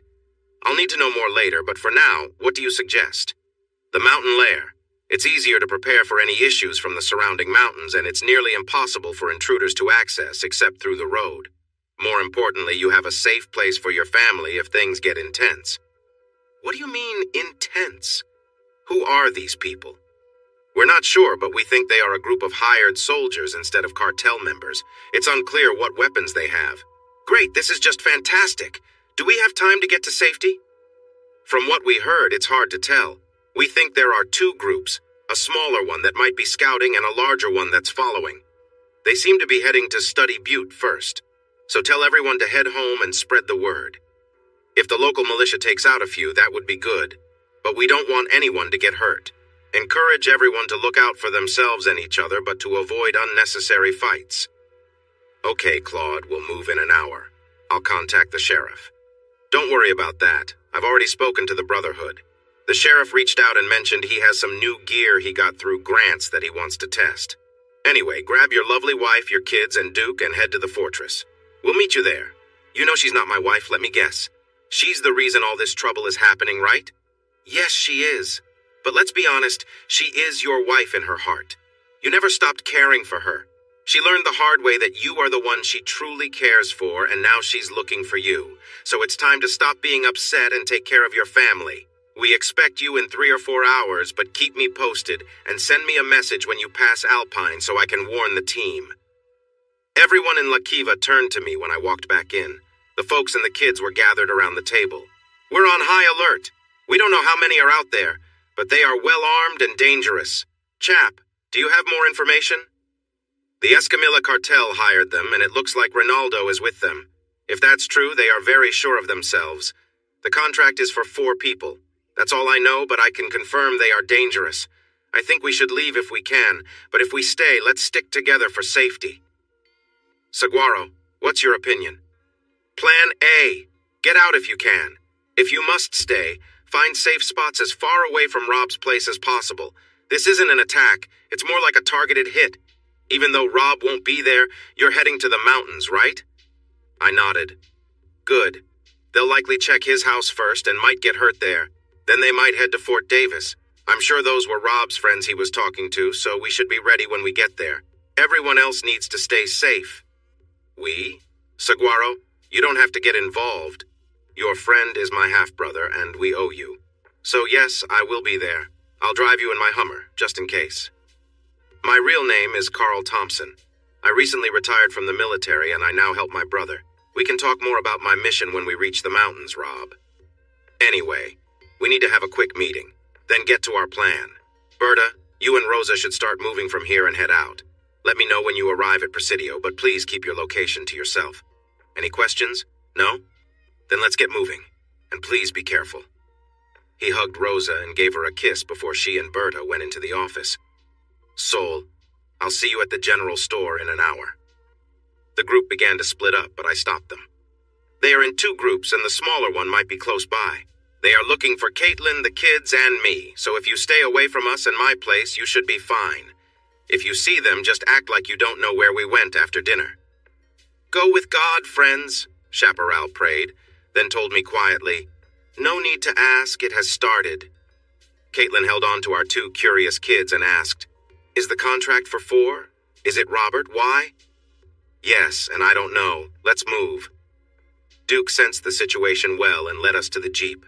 We drove through the desert toward the house, staying alert.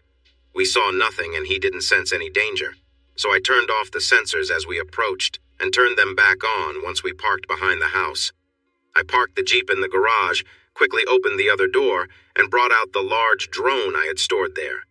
Caitlin and the kids headed to the house to gather their things, but paused when they saw me. Once the drone was in the middle of the parking area, I called everyone inside. They dashed around collecting their items while I activated the drone and flew it out over the desert and back along the road. The drone hadn't traveled far when the thermal cameras found 6 small vehicles moving quickly through the desert half a mile west of the road. I flew up high to stay hidden and used the low-light cameras to see they were riding ATVs on the flatland. Doss, Grace, and Caitlin stood behind me, watching the control screen. Does anyone know how to fly a drone? I asked. To my surprise, both Grace and Doss did know how, and so did Caitlin. Don't be surprised. Both kids had small drones, and I learned to pilot them. I enjoyed it so much that I got one for myself, and the kids will tell you I'm pretty good at it. Yours works like ours, but it's bigger and has different cameras. I handed the controls to Caitlin and told her to keep the drone flying smoothly above the red figures and to alert me if anyone strays from the group. Doss and Grace stood behind her, watching the screen. I opened the weapons room, grabbed the laptop, and set up the security measures along the southwestern property line. I got my sniper rifle and a BCM Recce 16 AR in case anyone came too close. Duke, come with me, I called as I headed for the sliding door. Dad, they turned and are coming toward us, Doss shouted. I looked over their shoulders and saw them approaching from the southwest, just as I thought they would. A steep granite ridge over 200 feet high and a quarter-mile wide runs from the base of my place to the west. A larger group might try that route, but not 6 people on ATVs. To the east, there are deep canyons, so the road from the south or the desert to the southwest are really their only choices. All right, send the drone back down the road to check if anyone else is coming. Keep it flying above and slightly behind them. I'll be on the patio by the west wall with my sniper rifle. You'll see some flashes, which will show up as red bursts. After that, a series of bright lights will turn on. Let me know if anyone gets past the flashes and where they are.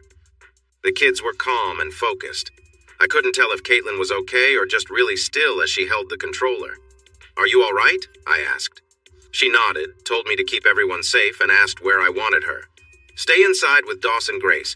If something happens, lock yourselves in the weapons room and use the laptop to contact Saguaro through the app that looks like a mountain. He will come help you. Be careful, she said firmly.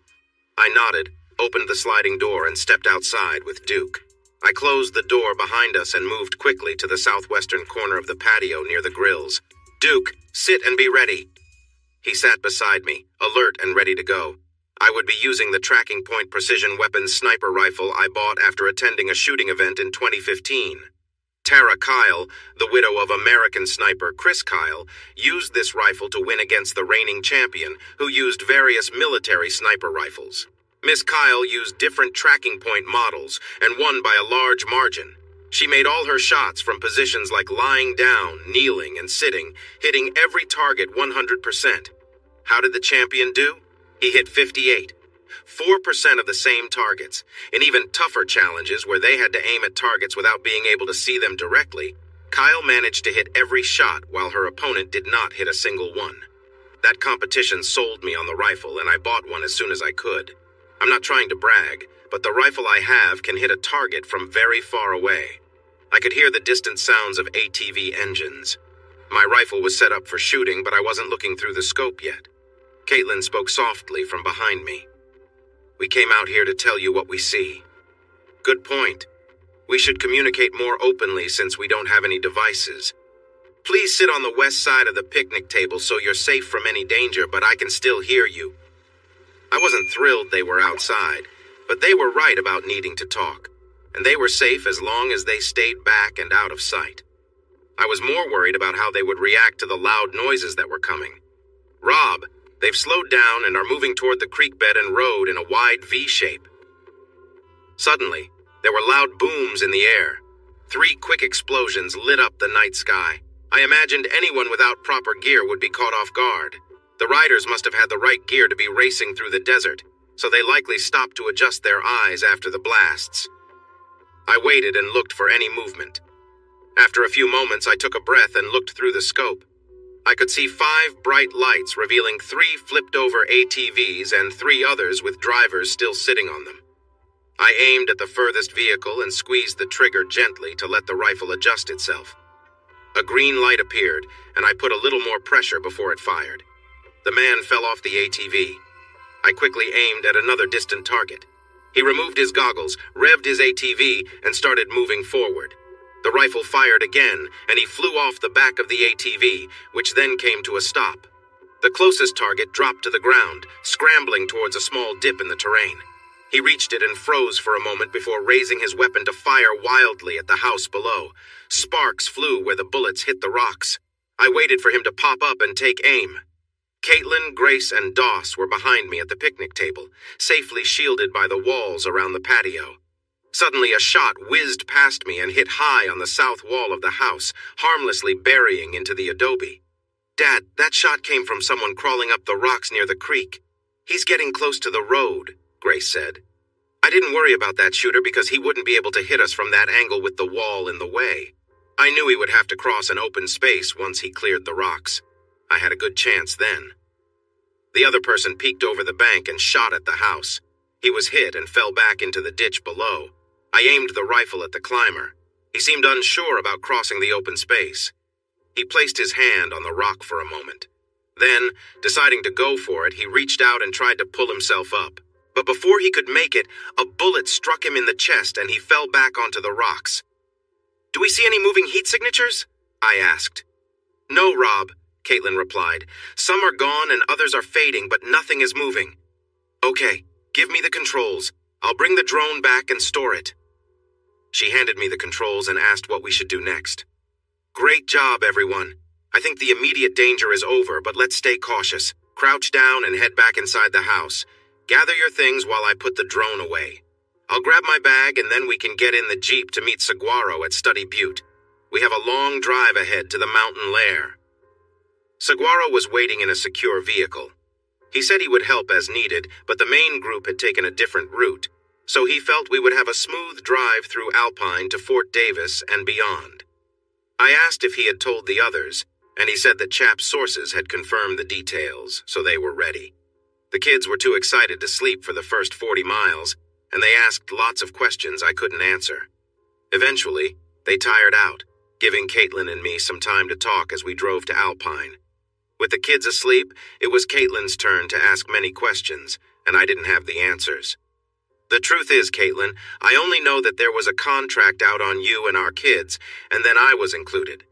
We don't know who is after us or why, but it seems the Escamilla cartel is involved. Do you have any idea why? No, but I heard Chap mention Ronaldo.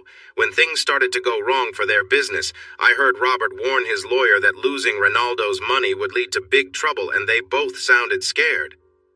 The authorities suspect Ronaldo was involved in a money laundering scheme with them. If he took or lost their money, they'll want it back, or else he'd be in serious danger. They sometimes threaten the families of those who betray them too, but I can't see why I would have been included. I didn't know anything about the money issues or any accounts he might have with them. I reported him for stealing a lot of money and for trying to push me into making deals with people and groups that the U.S. considers dangerous. Anyway, I hope we learn more when we get there, but I don't think Ronaldo is behind the trouble with Robert's family, since he hasn't harmed Robert yet. My phone buzzed. Chap said, "That was fast. I assume your family is okay and the others are not?" I confirmed that we were all right, and they were not. He asked, "You activated everything when you left, right?" I reassured him I had. "So, Coyote says you have a lot of propane tanks and twice as many devices set up along the road and around the hill. We will launch our drone when we hear the next group is on your road. Do you want us to send you the video feed or handle it from here? Are you in a secure spot, Carlos?" "We're where we agreed, with good protection on both sides, and we have our dirt bikes, so we're fine. Are you giving us the go-ahead?" "I am, but only if you are completely safe. I can rebuild a house, but you guys are hard to replace." "Okay, but one more thing. Guillermo has the authorities on alert with helicopters too. When your show is over, we're leaving and the legal officials will take over. In the meantime, put your kids and the lovely lady in the safe spot and keep them there. You should go too. Let the experts handle this." "You know me, of course I will." "Sure. Take care, my friend. Same to you, my friends. See you later."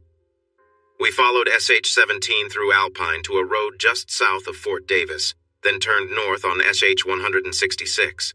State Highway 166 winds through the empty desert between Fort Davis and Valentine. Valentine is mostly a ghost town with about 200 residents and a well-known post office. You can send your Valentine cards there, and they will be stamped Valentine, Texas, and sent to your loved one. This is a large, empty area with little traffic. Fort Davis, both the town and the fort, attract many tourists and history lovers, as does Marfa, but 166 offers less scenery compared to 17, which leads to the world's largest spring-fed swimming pool, or 118, which goes past McDonald Observatory through beautiful forested areas and on to Van Horn. Few people live here because much of the land is owned by people who rarely come to visit, and even more land is hard to reach by car. Silverleaf Ranch is a good example. When El Gato told me he had the perfect place for me, I took a helicopter ride to see if I could find a suitable spot for a home among the hills and valleys. On the vast 3,200 acres of mountains, I found only 3 possible locations to build. 2 of them were too close to the road for my liking.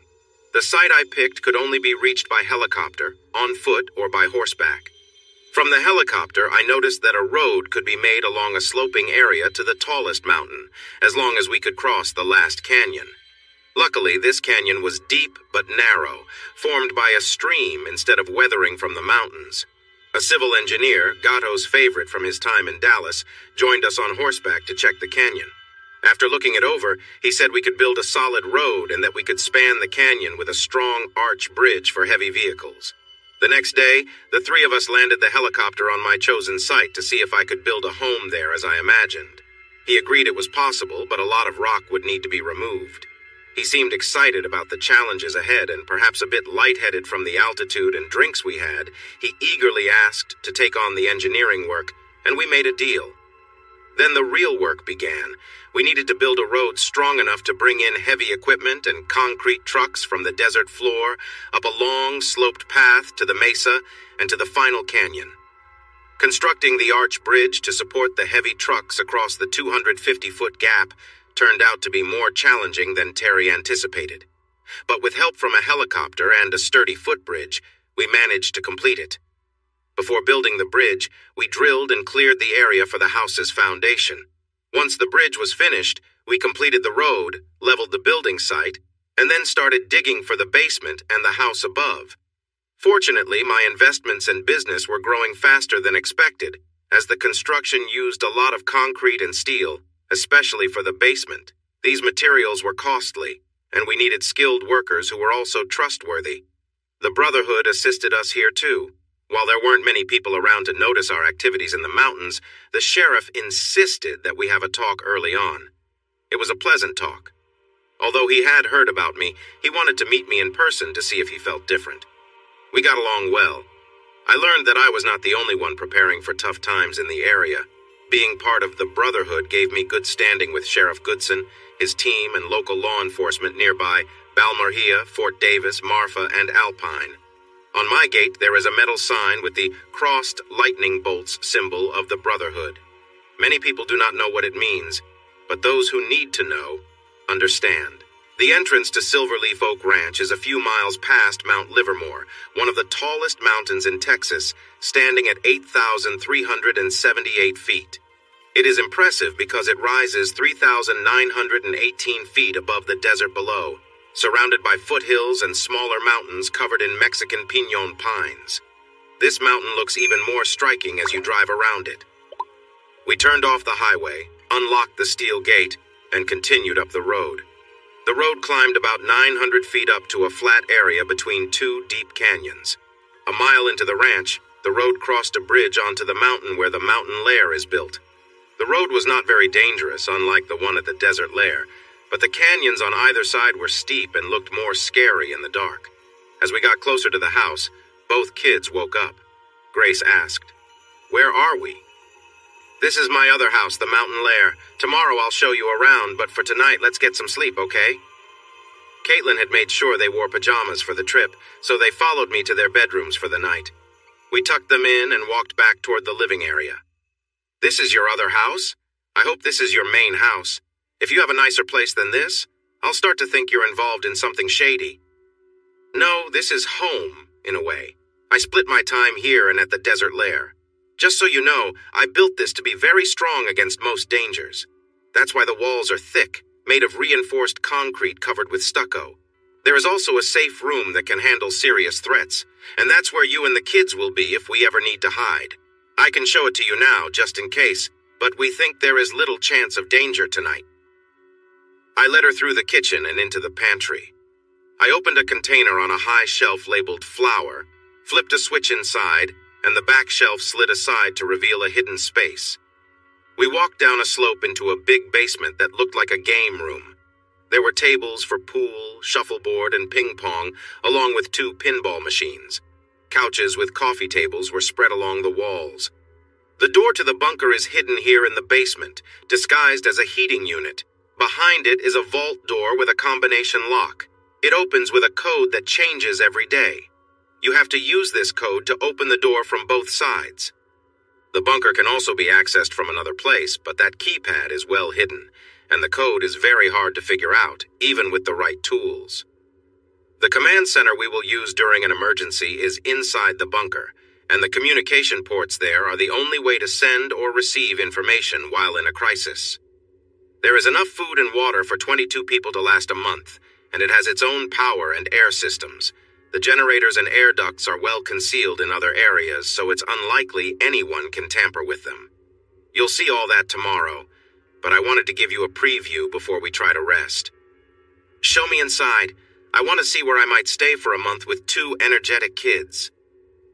I opened the panel with the hidden tool on top of the heating unit. The vault was open, as it always was when not in use. I stepped inside and waited for her. "This is not what I expected. We have a living room with couches and chairs, 2 big TVs with DVD players, at least a dozen laptops with game controllers, and a library. There is a full kitchen with a walk-in freezer. I assume those are storage areas." I nodded, and she continued to look around. "What's behind the twin steel doors with the biometric locks?" she asked. "The one on the right is the storage area. The left is the other command center." "I see. I also noticed 2 large bathrooms with several showers and toilets. One bedroom that can be an office with a nice bathroom, a smaller bedroom with 2 full beds and a bathroom, and a large room with 12 bunk beds. Your bunker can sleep 22, right?" "That doesn't count the couches. It can be 26 if you do, and up to 36 if we set up air mattresses, but I wouldn't want that many for a month, not enough food." She said she really needed to use the restroom, so I should close the vault door, and then I could show her how to open it. She went into the bathroom in the bedroom and stayed there for several minutes before I heard the flush. Right after that, I could hear the shower running. I pressed the button to close the door and walked back toward the bedroom to meet her. The light went off, so I paused and waited. A lamp switched on in the bedroom, and I heard her call, "Rob?" "Yes, Caitlin? Come in here, please." Curious about what she wanted, I walked into the bedroom and stopped, taken by surprise. She stood there with a look of calm determination. She didn't say much, just gazed at me with a quiet intensity that made the moment feel heavy. It was clear she had something important to share, but the words seemed to escape her. I hesitated for a moment, unsure of how to respond. Then, with a deep breath, I stepped further into the room and met her gaze, knowing this was a turning point for both of us.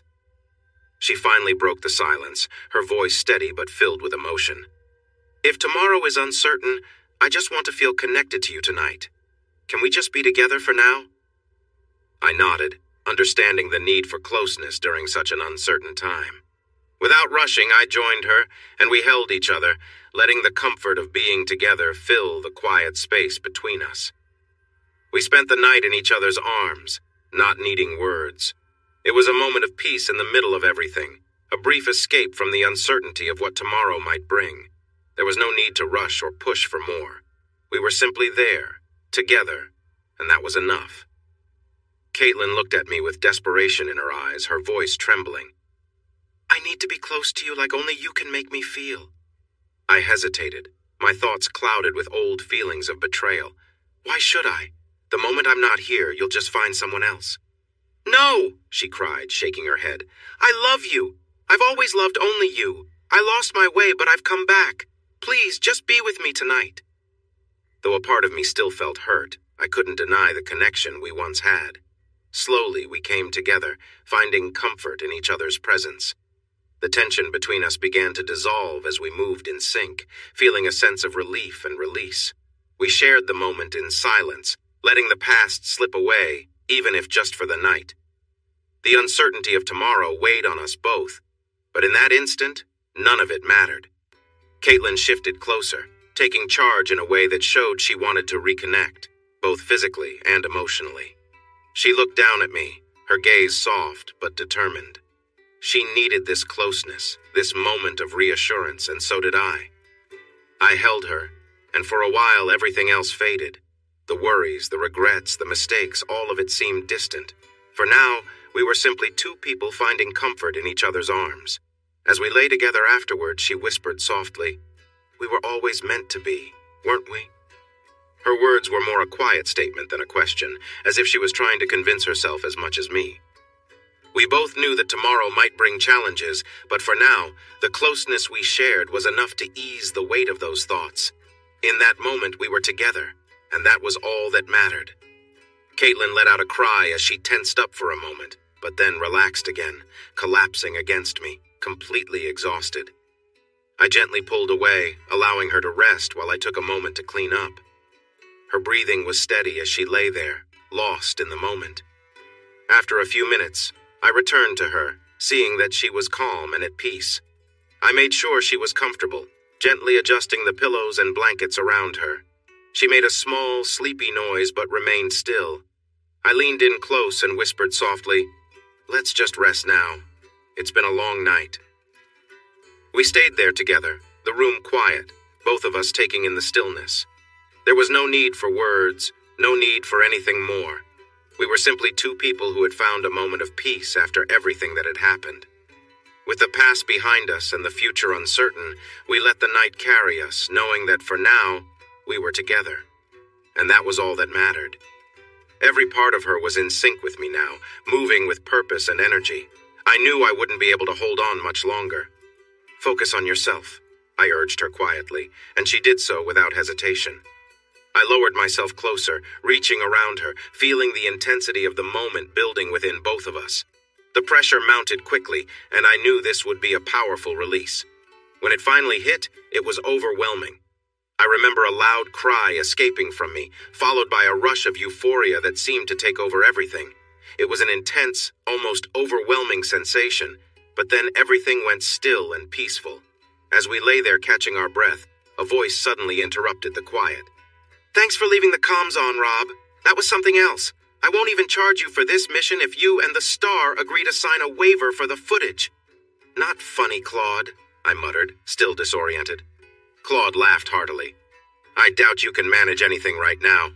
For a second I thought she might have finished you off, but seriously, are you awake enough to sign that waiver?" "Cut it out," I snapped, more awake now as I quickly pulled the sheet over us. Claude's teasing continued. Okay, enough jokes. This is Carl, by the way. We're about to get things rolling at the other site, and we could use your help. Wrap things up and get moving. Oh, and Rob? No one's going to be looking at you anyway. Caitlin, her face flushed, peeked out from under the covers. Please tell me you weren't watching, Carl chuckled. Of course not. No one would ever want to see that, right? But regardless, Rob needs to get up here. We're expecting contact soon, and we need him ready in about 15 minutes. I shot them a frustrated gesture as I got up and hurriedly dressed. Caitlin, still a bit embarrassed, whispered, I'd come with you, but I think I'll stay under the sheets for now. I nodded and prepared to head out, knowing the next challenge was just ahead. What should I do? Like you have anything they haven't already seen, Princess, if they were really watching. She glared around the room, tossed the sheets aside, made a gesture, and walked confidently into the bathroom. I put on my boots and headed toward the vault door. She came out in a simple outfit wearing sandals with her hair tied back. Wait for me, you need to show me how to open it. She entered the code for the day, and the vault door swung open. We rushed upstairs and through the house to the control room. The battle, as it was, lasted a little more than 8 minutes. The night vision drone showed 3 black vans speeding down the road to the desert lair. They stopped before the curve that led to the creek, and 6 men got out of each van. They set up in a line, rushing toward the creek and the path that ran up the mountain. Chap was in charge of the drone, Coyote managed the firing controls, and Toro handled the explosives that weren't linked to the laser system. Using the drone and the laser security system, they figured out when the enemy crossed the beams, activating the explosives and the hidden machine guns. When Coyote and Toro gave the signals, the explosives closest to the troops went off, and the machine guns fired in quick bursts. The quiet desert night erupted in sound and light when the first explosion went off, followed by the second. The hidden lights turned on, we could hear shouts and saw troops falling to the ground. Another drone flew by and Chap sent his after it, leaving us unaware of what was happening. A short time later, our drone came back, showing the soldiers retreating around the bend, then running to their vans, which quickly drove away. Well, that was quick, Chap said. Looked like a couple were hurt, but if we had waited, the larger explosives would have caused much more damage. Why did they leave? I asked. I'm guessing, but I think their drone spotted that no one was home before we struck. They might settle somewhere for the night, but everyone's got to be ready. They are clearly looking for you, so even though it's almost dawn, they might try again. We will stay alert, but I think tonight is our best chance, Claude replied. Are we all set in Mexico? Everything is falling into place. The last message came in around 1 a.m. Tino confirmed they are ready. Phones are blocked, labeled as a service outage, and Mundo has the mother, wife, and kids ready to leave on his private plane at 9.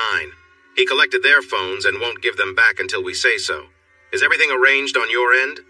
We have our team ready, and the sheriff is briefed and prepared, he says.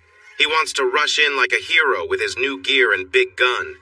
We'll see what happens, but if we have to use the big weapon, there won't be much left. Every group has a downer, and this time it's Guillermo. I'll let him explain. Hey, Willie, what's wrong?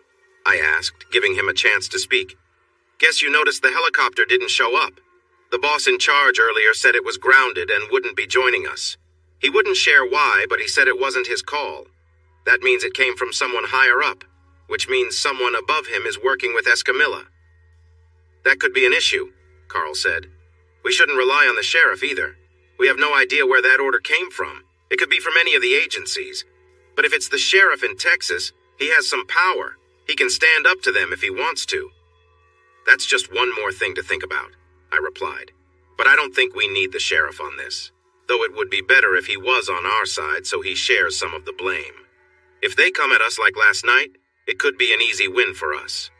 Almost makes me feel embarrassed to ask, but are we ready in case they arrive early? Carl and Claude laughed, so I took the quieter one and asked her to come with me. Are you two going to rest, or keep making your little films? We'd be happy to offer an exciting contract to Foxy Roxy. You ready to sign? She turned around, hands on her hips, and said, I know you're lying, so just leave us alone. With a playful tone, Carl said, All right. You two go have fun. We'll keep an eye out. When she spun around again, he raised his hands, watching for trouble. Feeling better, she walked away. Carl followed us to the door and said, "That is such a cute little mark on you. Maybe you should be the star all the time," and closed the door. Caitlin turned pale and then blushed deeply. "Why didn't you tell me everything was being recorded?" she asked, sounding upset. "I had no clue. I knew they were putting in cameras, but I promise I didn't know it was on. You know, I'm not too excited about becoming famous as the sidekick to Foxy Roxy, who has her own website." I sounded serious about not knowing, but my playful tone at the end made her smile. Trying to keep from laughing, she gave me a pouty look. "Actually, I'm pretty sure there are only a few copies. One for each brother and one for me. I doubt it will ever go online, but their friends might see it after a few drinks." I knew mine would too. I jumped back as her hand swung close to my face, and then she laughed. Since I hadn't asked her not to, Maria came in to tidy up and prepare some food. The visitors accepted her presence without question until she parked and entered the building. Once inside, Claude welcomed her, let her know he was one of several guests, and mentioned they would be in the office upstairs, which didn't need cleaning. Just then, Grace and Doss came running down asking where their mom was. Claude explained that she was up late and sleeping, so they should let her rest a bit longer. Maria offered to make them breakfast and ended up cooking enough tacos for all 18 guests. Caitlin woke me up with some cozy affection, but in the midst of all the movement, she lost her blanket. By the time we were done, she had been without it for a while. I think the chance of being seen made her more excited, but she insisted she simply got a bit carried away and felt shy afterward. I laughed and reminded her about being uncovered, and she playfully nudged me before rushing off to the shower. The kids wanted to visit the McDonald Observatory, but I distracted them with promises of ATV and horse rides on the ranch. By that time, Toro, Chap, Gatto, and Coyote had arrived and offered to show Caitlin and the kids around the mountain while I worked with my brothers. Before I left, Gatto motioned for me to come over. We let the kids go out the door, and he informed me that 3 young men from the Middle East had been found. They were dressed in military-style clothes and were carrying firearms. The 6 I dealt with were from various backgrounds: 2 Eastern Europeans, 2 Afghans, 1 African, and 1 Syrian. Through some papers discovered at the scene and face identification, they learned that 3 of them had arrived in Houston from a container ship. 2 others had flown in from France. It was unclear how the other 4 got here, but they held Canadian passports and all had U.S. visas. Neither of my brothers seemed shocked by the news. Claude noted, "When the rumors started, we heard Escamilla was using a group to move drugs from Afghanistan. We also learned he wanted to control the drug trade in the U.S. and Canada by managing supplies from Mexico and Afghanistan. Surely he wouldn't be foolish enough to rely on untrained people to try to hurt you." Or maybe he would, Clay speculated. Their plan in the desert seemed poorly thought out. Let's hope they stick to those strategies here. We checked our communication system, making sure the jamming devices, anti-jamming devices, and hacking devices were all working properly. My mountain lair relied mainly on electronic systems, with large batteries and backup generators. I felt uneasy because I couldn't see any weaknesses. There is always a weakness somewhere. I hoped our enemy wouldn't discover it, but I knew I should find someone to test it thoroughly when this is over. Ronaldo isn't the only one who might want to harm me. That's just part of the job. Robert Sr. faced the same challenge. When Caitlin and the kids came back from exploring the mountain, they had received their Humano names. Grace was called La Mariquita, and Dos was El Cabello, which they were excited to explain meant ladybug and stallion. "Great names. What is Mommy's Humano name?" I asked. They shrugged and dashed off to share their new names with Maria. "Ah," said El Chaparral, "I named her La Chica Bonita that first night, but some prefer La Rubia Hermosa." I looked at Caitlin and asked, "Are either of those okay?" She looked curious and replied, "What do they mean?" "They are different ways to say something a bit harsh." I answered with a serious face. Chap and the others quickly corrected me, saying that La Chica Bonita means pretty girl or young woman, and La Rubia Hermosa means beautiful blonde woman. She tried to playfully hit me, but I was too fast. Then she joked to the others, "Since he's no longer a lone man, how about we give him a name that fits?" "Oh, we already have another name for him, El Cabron. It literally means male goat, but it's a playful way to mean troublemaker. You can use that when he acts up, like now." We laughed as we walked back to the kitchen where Maria and her daughter had prepared a delightful Mexican feast. There were large dishes full of enchiladas, a pot of beef stew, a dish of beans, and everything needed for tasty beef tacos. We shared the meal with Carl and Claude, then made sure that everyone at the ready stations had a good meal. Prepackaged food can get dull. I really enjoyed sitting at the northern point, holding the stinger and looking at the sky. It was a clear and pleasantly cool day with lots of animals making noise around us. When I returned, Caitlin and the kids had cleaned everything up, so I told Maria and her daughter they could go home early and take tomorrow off, with pay. They thanked me and were safely escorted to their home in Fort Davis by a couple of bodyguards. While it was unlikely they would be at risk, anyone leaving could be. We settled on the wide terrace beside the pool and hot tub, watching the sun set in a stunning display of orange. I hoped nothing would ruin my mountain lair later tonight. "Would you like to have the talk now?" she asked after the others went to the control room, and Doc took the kids to get ready for bed. They didn't know they would be sleeping in the bunker, and we'd save that for later. "I guess," I replied, "but I'm not sure it matters as much now that you are here with our kids." "Oh, believe me, I'm okay with leaving the past behind and focusing on now. I've lived it, regretted my choices for 5 years, and I still hope to turn back time. But I won't ever hide the truth from you again. Just ask me anything you want to know and I'll answer honestly. Did you love him? More importantly, do you still love him?" "No, never. Even when I was angry with you and ended up with him, I never loved him. It feels silly to say now, but I always loved only you. You are the only one I have ever truly loved." "Then why did it happen? I heard your explanation at La Kiva, but being mad at me doesn't seem like a good reason to do what you did." "My insurance company and I spent many thousands of dollars on a counselor trying to figure that out over 3 years. A lot of what she said sounded like nonsense, so I will give you a simple version in my own words. I'm an only child who was spoiled by my parents and my partners, especially my husband. I've always received special attention because of my looks.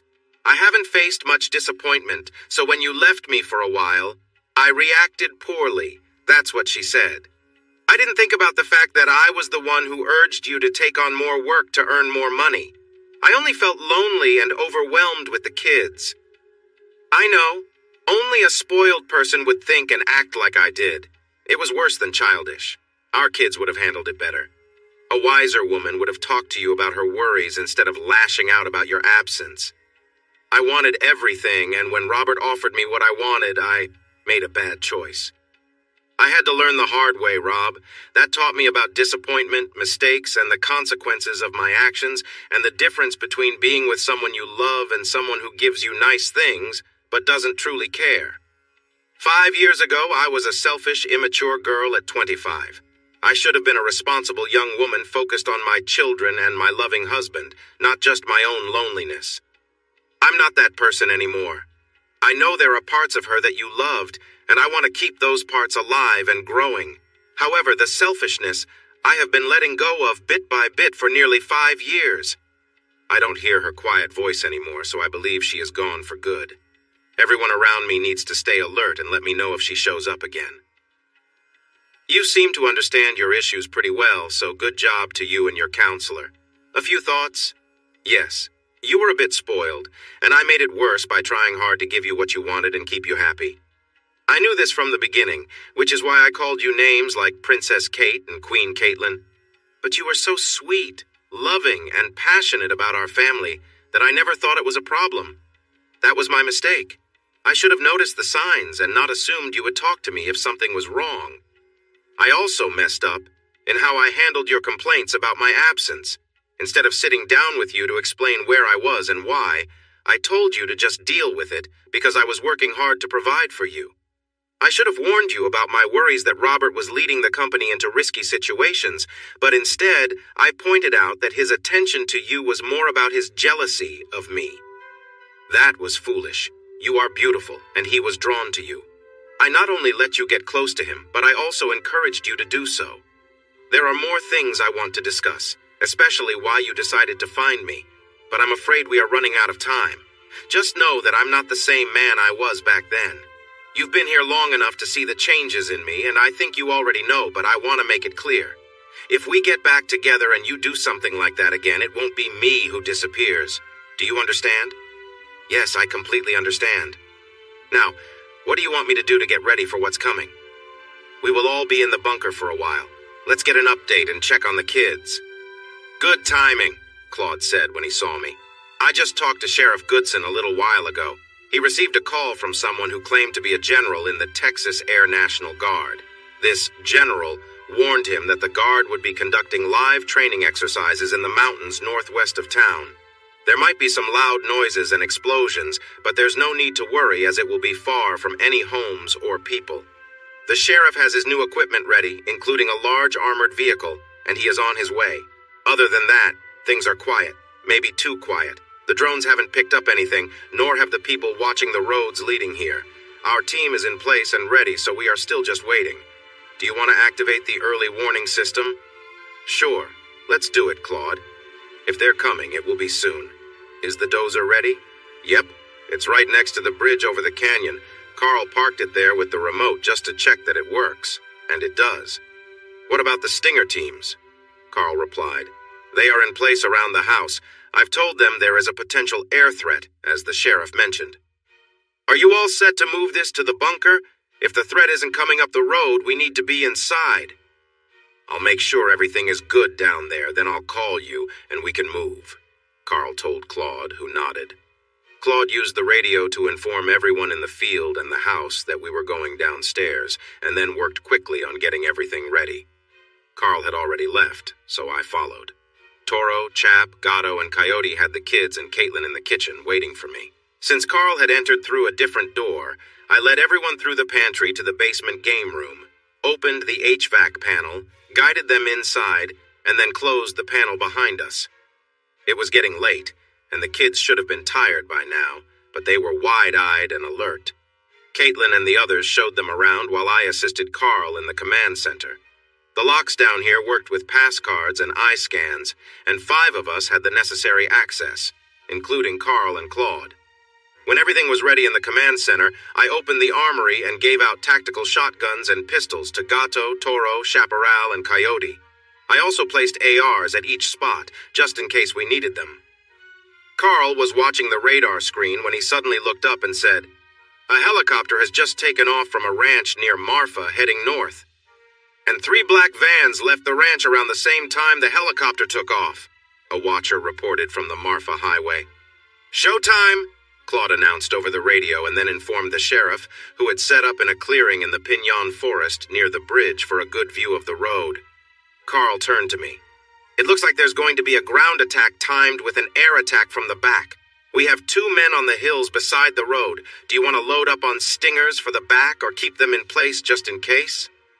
"I think we're fine for now, as long as it's just 1 helicopter.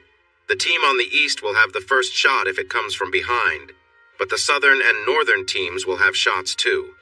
If it comes from another direction, 3 sides of our formation will still be ready. My only worry is what weapons they have and the distance they can reach. I'd rather not have to repair everything here, but whatever happens, happens. The main goal is for everyone to stay safe. To that end, I want Raimundo to have a talk with Ronaldo before things start. Can we do that, Chap?" "I'll call Tino," Chap answered. "How soon?" "As soon as you can set it up. Once the call is done, we switch from being hunted to being the ones in charge, so everyone needs to be prepared. In the meantime, watch the helicopter closely.